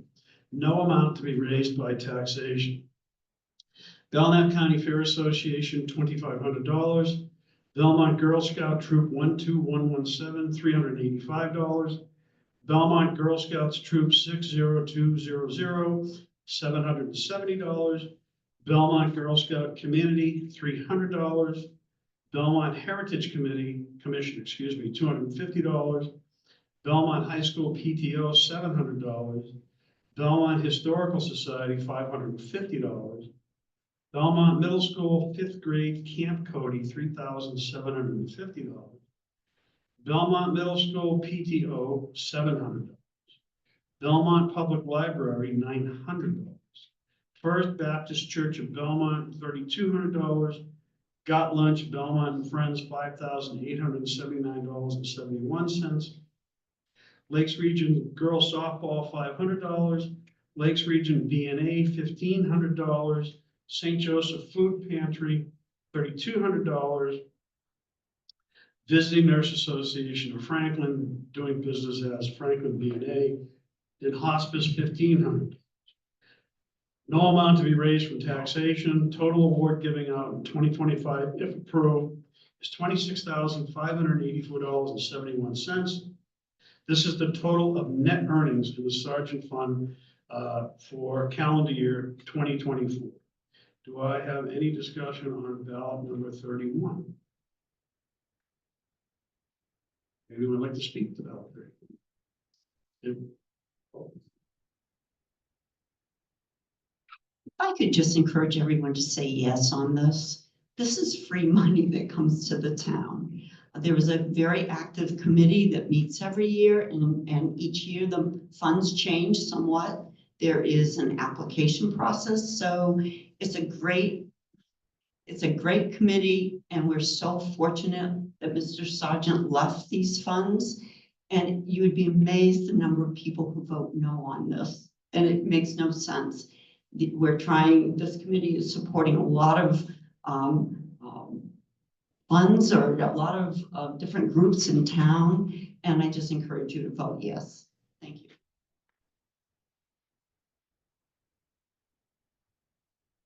Any further discussion on ballot number 31? There being none, we move to ballot number 32. To see if the town will vote to raise and appropriate the sum of $193,391 for salary and benefits to hire 2 full-time firefighters.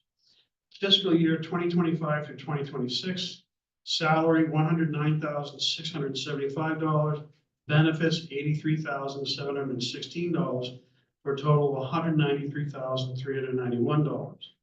The Budget Committee does not recommend $193,391, 11-0, and the Board of Selectmen do not recommend the $193,391, 3-2. 2025 estimated tax impact per thousand, 13 cents. Would anyone like to speak to ballot number 32?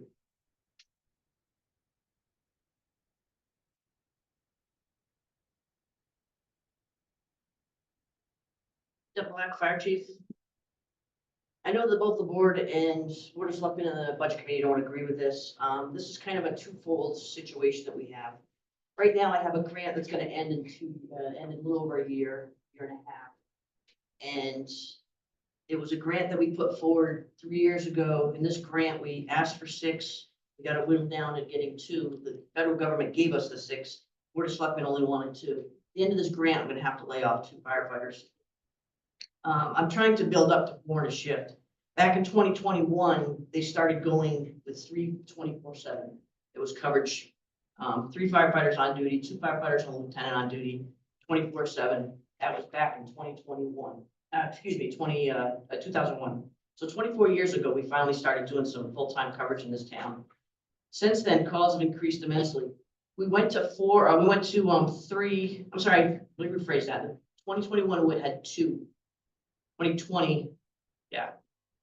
In 2001, we had 2 firefighters on duty 24/7.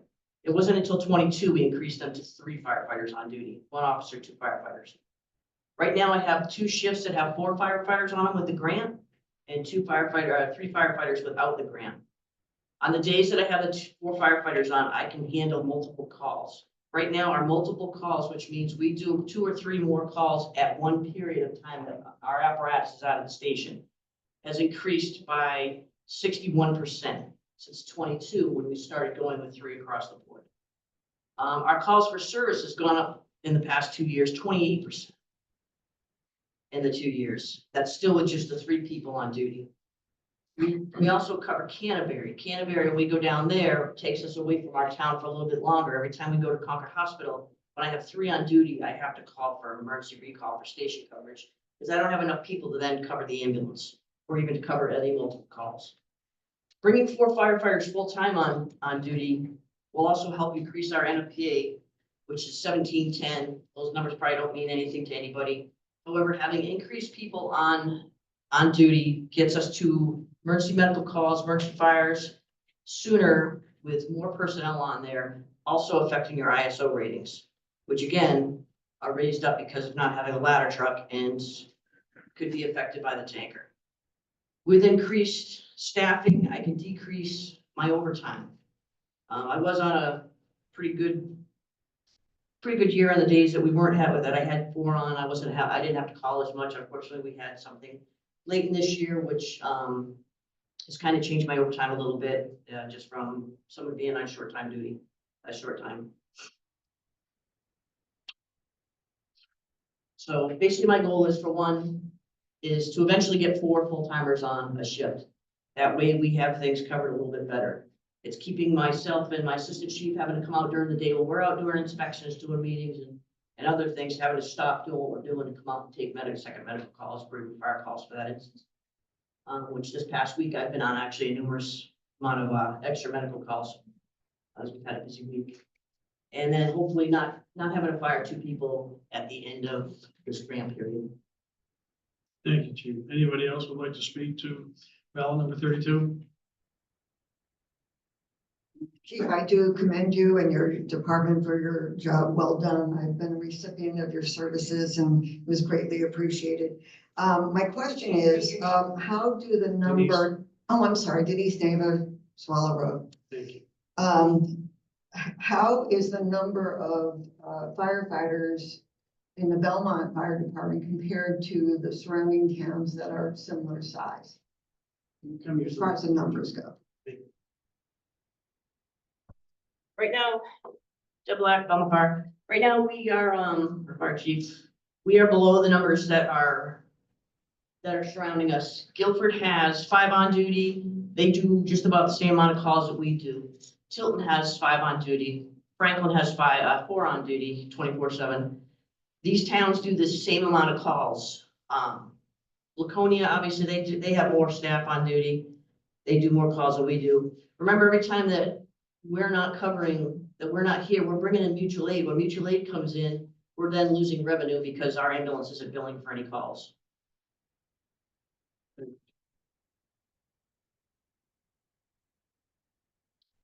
Tracy Leclerc, Budget Committee. This kind of was in front of the Budget Committee almost on 2 different times, because as we originally went through the fire department's budget, we see what the department heads asked for, and then what the select board brings forward to us, and there was a difference there. So we had a long discussion with the chief about those 2 positions. To one point, I think there was even a question about doing 1 position. So we did not decide at that point to change the budget as it was going forward. When this article came back, we again discussed it at length and coming down to money and the taxpayers having asked us to watch the bottom line for them, and therefore we were not recommending it. And some of our concern, in addition to the 193 for the taxpayers, this would be the extra equipment. I could be using the wrong words, but turnout gear and other things that's associated with the fire department.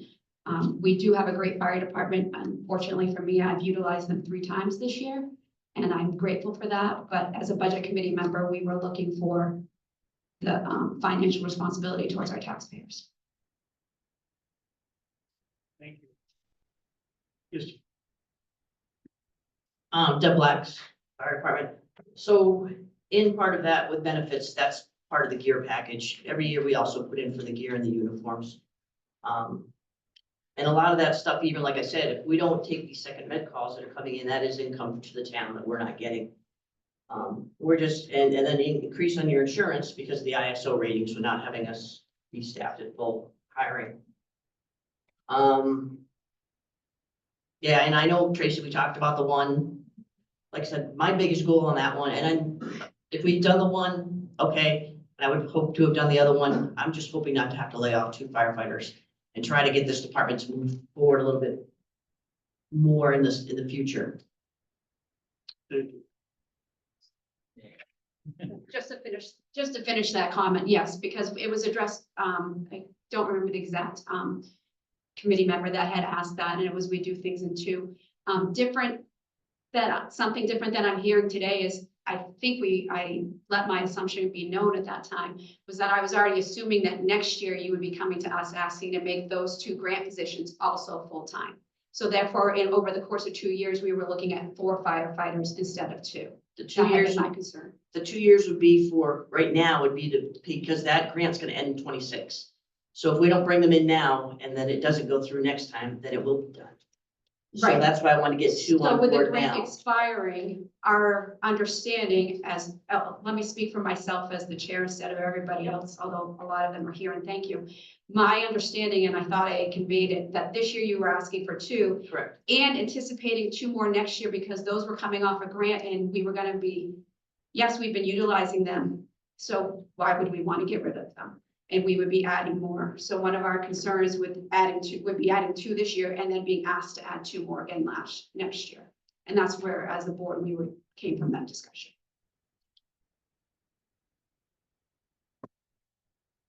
Something else I wanted to add. You can go ahead and speak. I don't remember what it was. Quickly, Thank you, Travis, Thank you, Tracy. just information that I found out while going to the fire department that I didn't know between our mutual aid agreement was that if there's a building fire call in Laconia, we are required to go as mutual aid to Laconia to assist the fire, which takes our firefighters out of our department. I will say I was one of the minority to support this recommendation. And I do remember so you had asked me at the budget meeting about cutting out $30,000 Overtime, yes. overtime and overtime, correct. So, and I told you at that point, because I kind of got into a weird situation with this past year with maternity leave and stuff. Oh. So we got into a situation, obviously, with someone on light duty, so that kind of changed my overtime over. Didn't really help out much.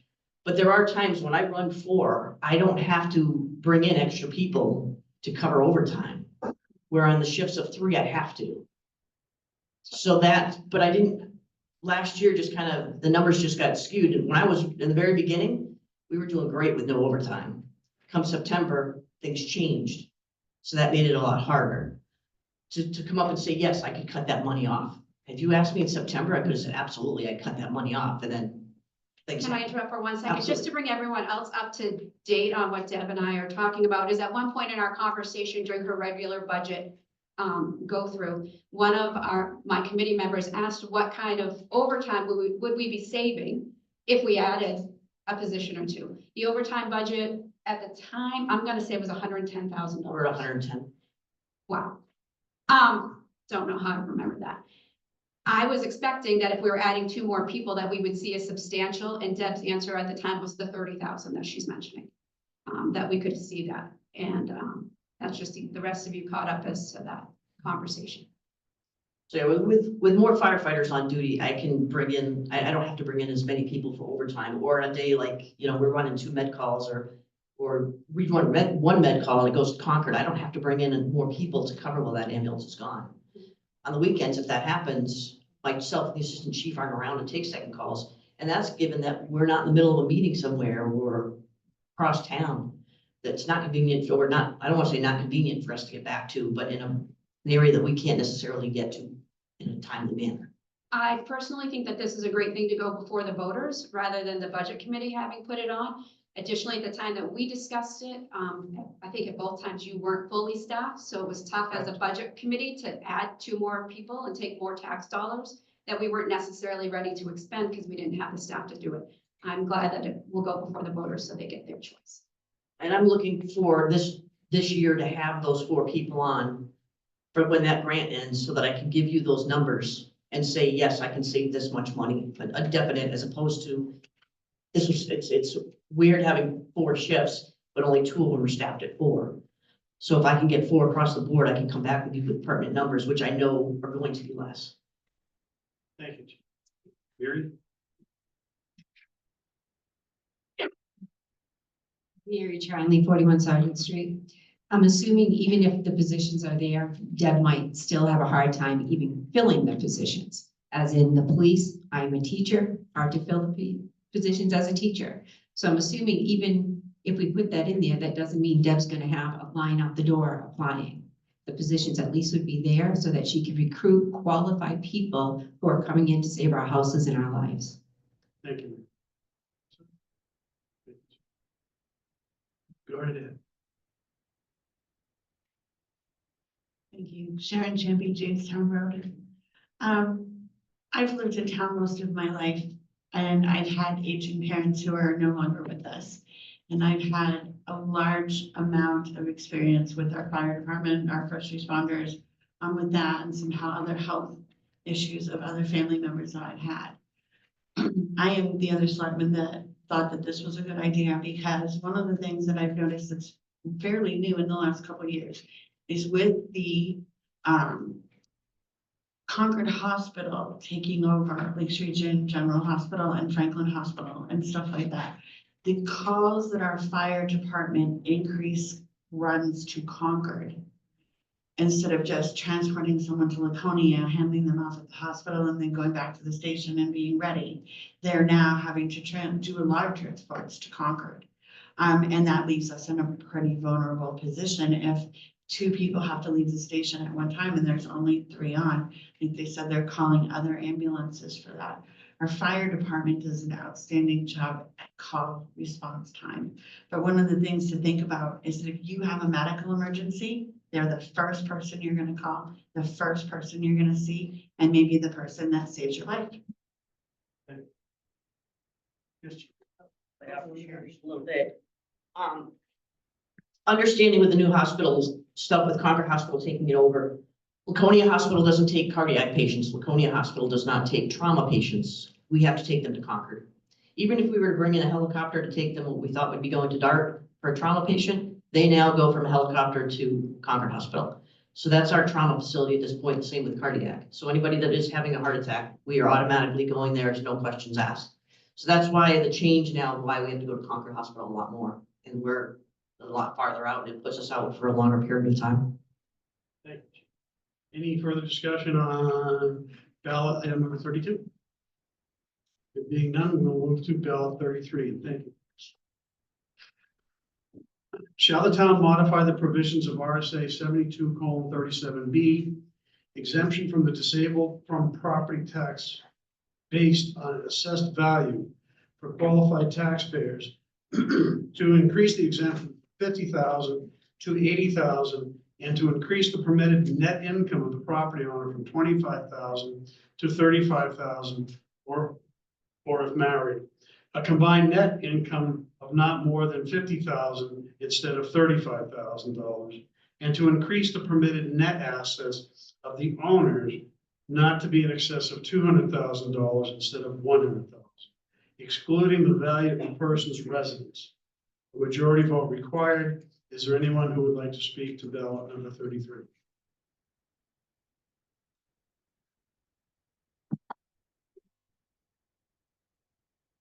Hello, Sharon Champion, Jamestown Road.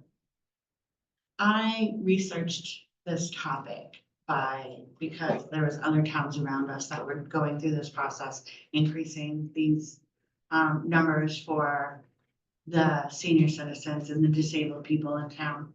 So anything that I say for Article 33 will also apply to Article 34 because it's just a different, you'll see. I could actually not find where these numbers were attended to last, where there was any increase. I don't know what year these numbers that we currently have were established. And like I said, I saw other towns increasing theirs to help their senior citizens stay in their home, and the disabled people as well. Sorry. Given the rise in inflation and property values and stuff, there is a good possibility that some of the seniors and the disabled people will definitely lose their home, which would then make them part of our disabled, our homeless population. And so we're just trying to help that out in some areas. Anything further with regard to ballot number 33? Jennifer Cashman, Hurricane Road. What impact would this have on other taxpayers in the town? Because that would take money that's being raised through taxation and putting it on the rest of the population. You wanna go with that? There you go. Colleen Ackerman, Assessing Administrator. So we did a little bit of research. We worked some of the numbers. And so the information on these numbers will also be in the voter's guide so people can look at them later. So for a disabled person at the 2024 tax rate, each applicant would have saved an extra $472.20 on their 2024 tax bill. We currently have 14 applicants, so the total cost of that would be $6,610.80 that would then be spread out over all of the taxpayers in town. May I ask a question? Is that 14 new applicants, notwithstanding people that are already receiving the exemptions? No, that's only current applicants, and because the amount of the annual income and the assets is potentially going to be increased, there is the potential that we will have additional applicants, and then depending on what the tax rate is for 2025, that amount could change as well. And then article number 34 is a similar article, and the total tax dollar impact on that one is $18,494. So it's a total between the two with current applicants of about $25,000. So I think if you look back in your book at the tax impact for one of the other articles that's 25,000, it's about 2 cents per thousand for each existing current taxpayer. And then also, what impact does this have on the market? Because as we all know, it goes like this, and we're at a high right now. And when it dips back down and these numbers are still inflated with inflation, what impact would that have when that situation arises as it inevitably It's will? always going to be based on the tax rate. So the tax rate fluctuates each year. The exemption amounts potentially increasing.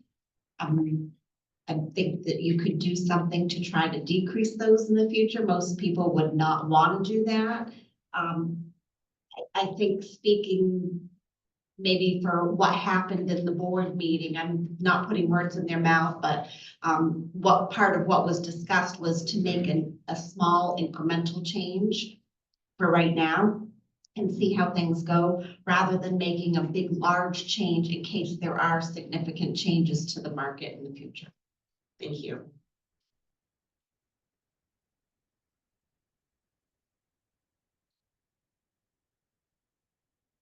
I understand, jumping off your topic, that it does spread the amount of money out a little bit. But one of the things to think of, seniors that live in Great Brook Village, it's a 55+ community. These people have not only had their home values skyrocket, they've had the rent on the land that their house sits on that they don't own, and it's skyrocketed. They are on town sewer and they may be on town water. I'm not 100% of that. So these people they pay their taxes on their home, they pay a high lot rent, they pay sewer, and they pay water. And their tax bills pay for schools. Their share of that money goes to fund the schools and kids going to school. And chances are the people living in these communities don't have kids going to school. So. Jennifer Cashman, Hurricane Road. Just as a remark to that is I no longer have children that go to the school. I pay for the school tax as well. But at some point I did, and it takes a community. And what this is asking for is community awareness for disabled and elderly people. So along that vein, we all have to contribute to the children in the future, because we just it's the right thing to do. So just in reference to that comment. Thanks. So, anything further on ballot number 33? Thank you. Travis here. I do get Jen Cashman's point on this is a small downshift to the working class. Coming from the viewpoint of the working class, I'm willing to cover the 2 cents per 1,000 for the exemption of the out of that paid towards or disabled towards this town being what this town is. So, and again, we had a lot of debate on how much these exemptions should be. They did come in with higher figures. We talked about it for a while to bring them down into what we all thought was reasonable to ask. Any further discussion on ballot number 33? Donna Silly, Belmont. I will tell you that I'm thankful that we are doing this. I think the initial numbers that Sharon brought in were over the edge. I think the board worked pretty hard to try to come to some sort of level agreement. And for the record, our disabled and senior individuals are challenged like we have never, ever seen. And it's going to continue. So I think we do have a responsibility to look at each and every one of them and support them whatever way we can. I think these numbers are fair. And I think reviewing it maybe annually to see where the market goes and where they are, I don't think is unreasonable at all. But I think the board did the right thing. And I just want to set for the record, though, that our seniors are definitely being challenged right now. And I think that they don't deserve to be displaced. Did you also tell people what your position is? Oh, I didn't. I do crisis management for the town of Belmont. I am the welfare and general assistance director. I've been here for over 30 years. We've seen the good, the bad, and the real bad. And at this point, the growing number of homeless individuals that were or are residents in our community is disgraceful. And it's just, but it's not just here, it's everywhere. It's statewide, it's national. But we do have a responsibility to reach out to our more vulnerable. Thank you. Thank you. Any further discussion on ballot number 33?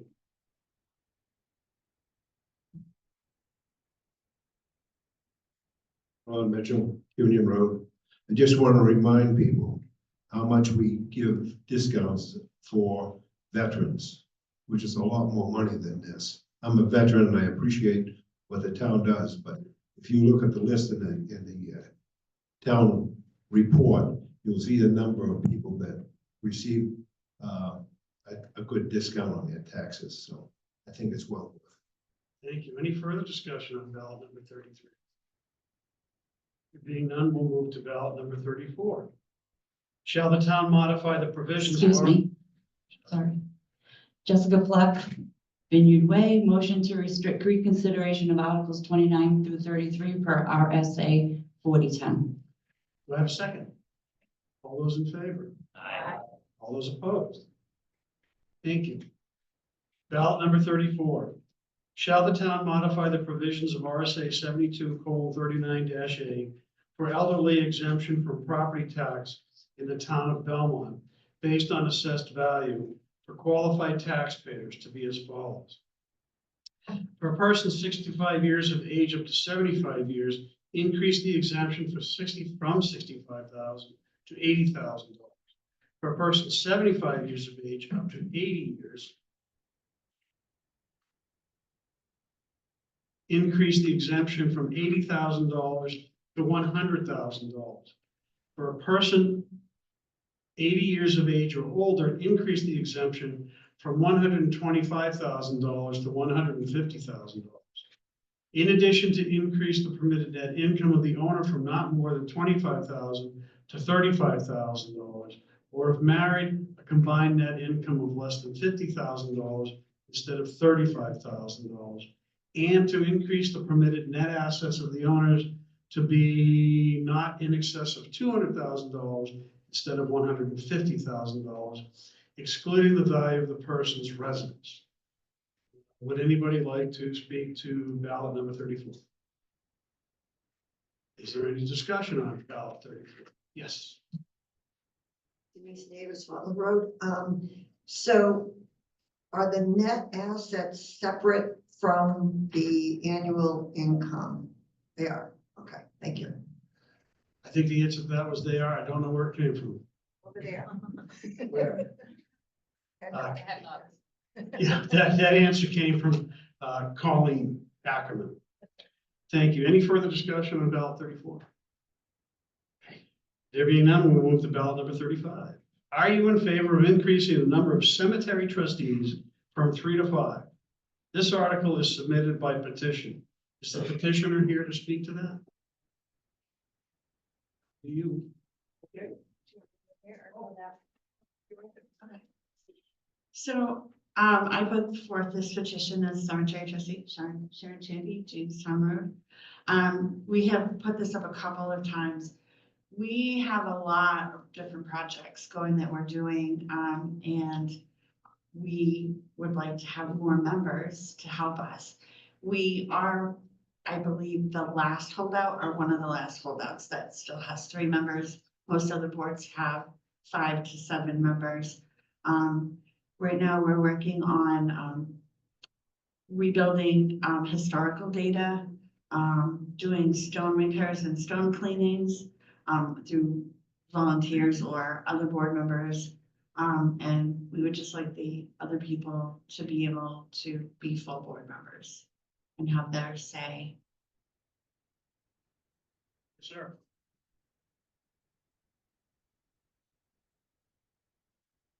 Tyson Morrill, Federal Street. Be honest, I don't have an opinion either way on this subject yet, but I'm just curious how many current members there are. I believe it's 3 positions and there's a vacancy.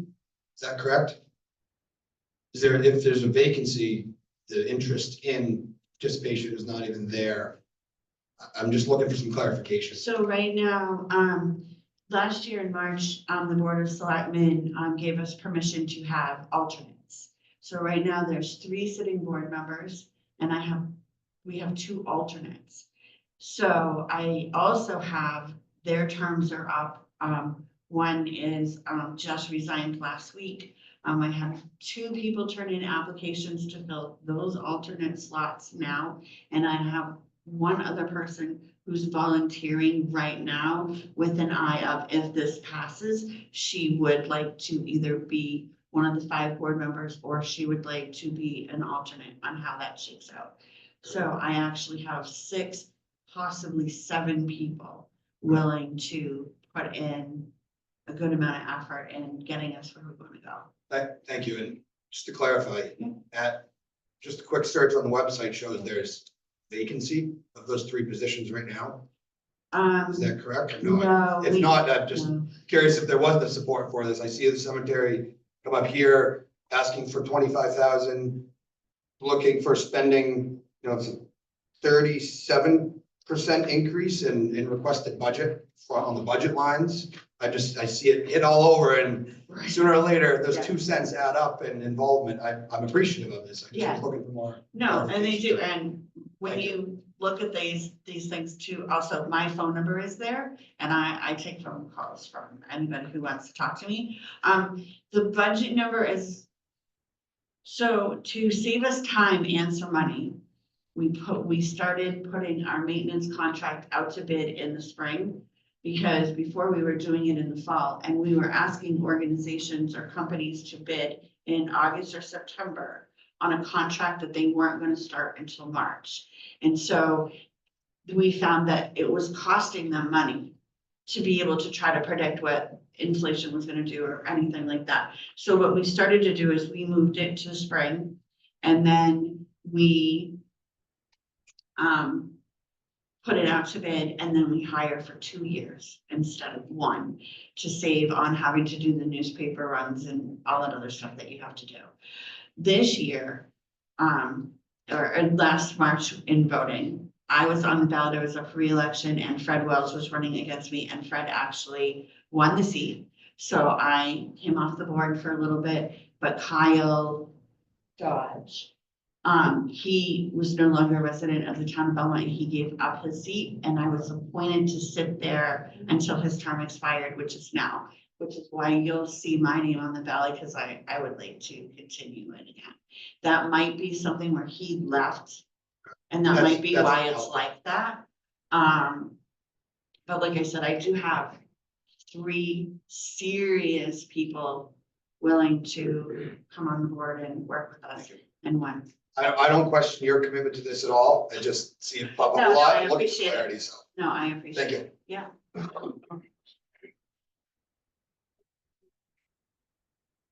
Tracy Leclerc, Belmont. I guess my question, I don't understand, I guess, as a group, you have trustees, but I assume that you have other people that just volunteer their time, but might not be voting members. You don't turn away anybody from helping because they're not a trustee, correct?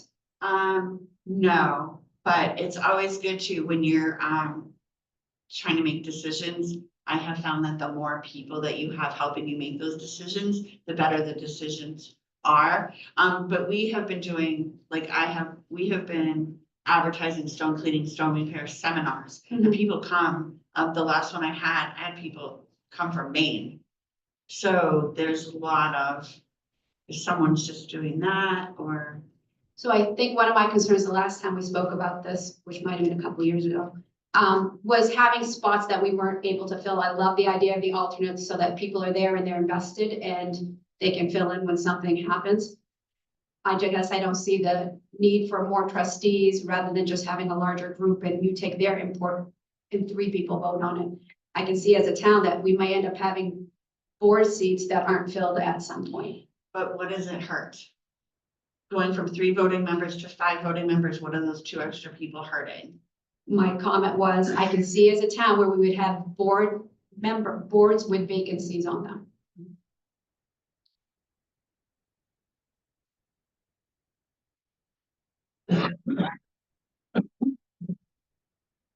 Sheila Cunningham, Sun Lake Drive, Belmont. Just for clarification, all these trustee positions are volunteer positions. No one's getting paid. They're being done out of the generosity of people's time and effort. And I don't personally see any problem with having more people invested in making good decisions for the record. Thank you. Any further discussion on ballot number 35? There being none, ballot 36. Shall the town vote to make the selectmen's meeting be after 4 o'clock unless there is an emergency that requires a daytime meeting, 4 o'clock PM, excuse me. This article is submitted by petition.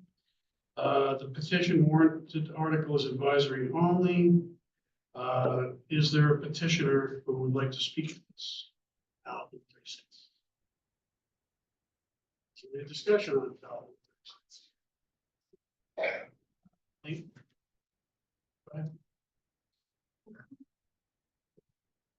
I'll speak on that. I believe this was on an article a couple of years ago, and for whatever reason, the petitioner is absent, I guess. The Board of Selectmen has every right to hold their meetings whatever time they want. This is advisory only. Just as for a clarification, most of our meetings are held in the morning.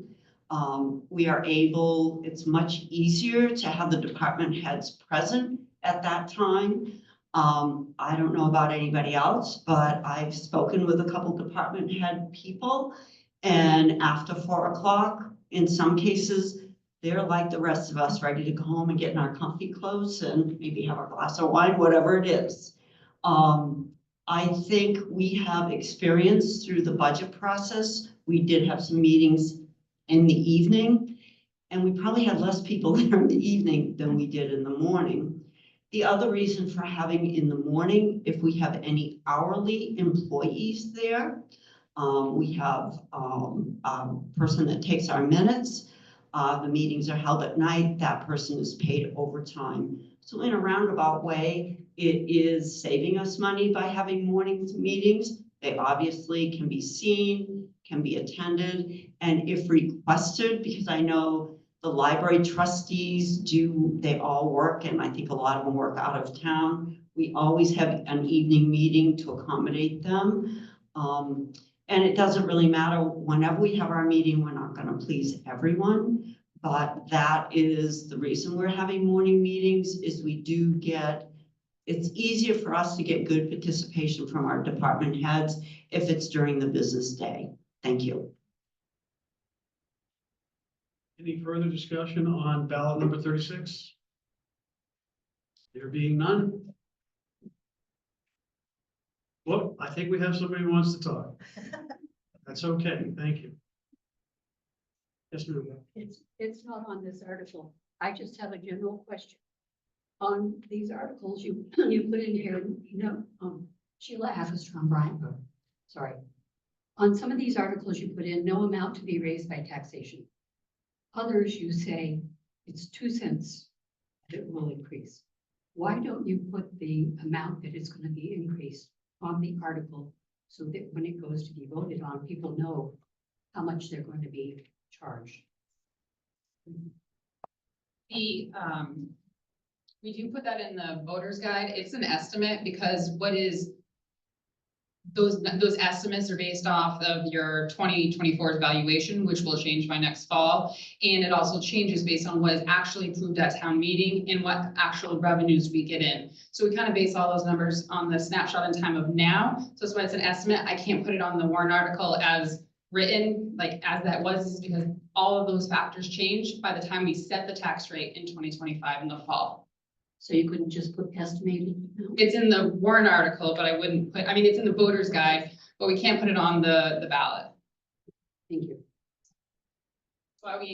So we create this very lovely 20-page voter's guide that will be available to you on Monday, now that there are no changes.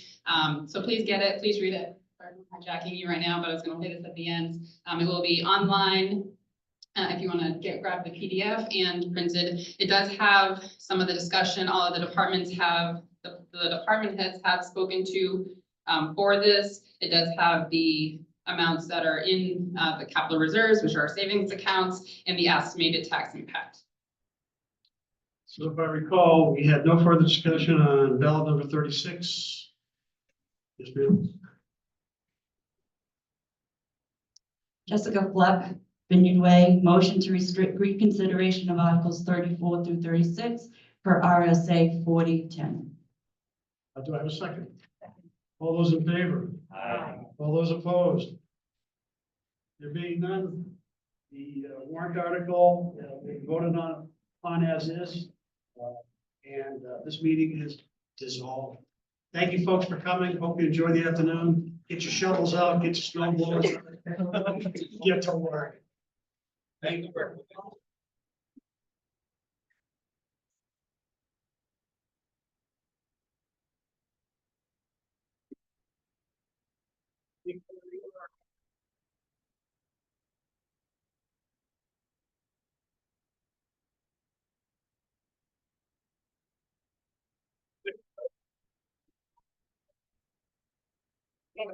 Great afternoon.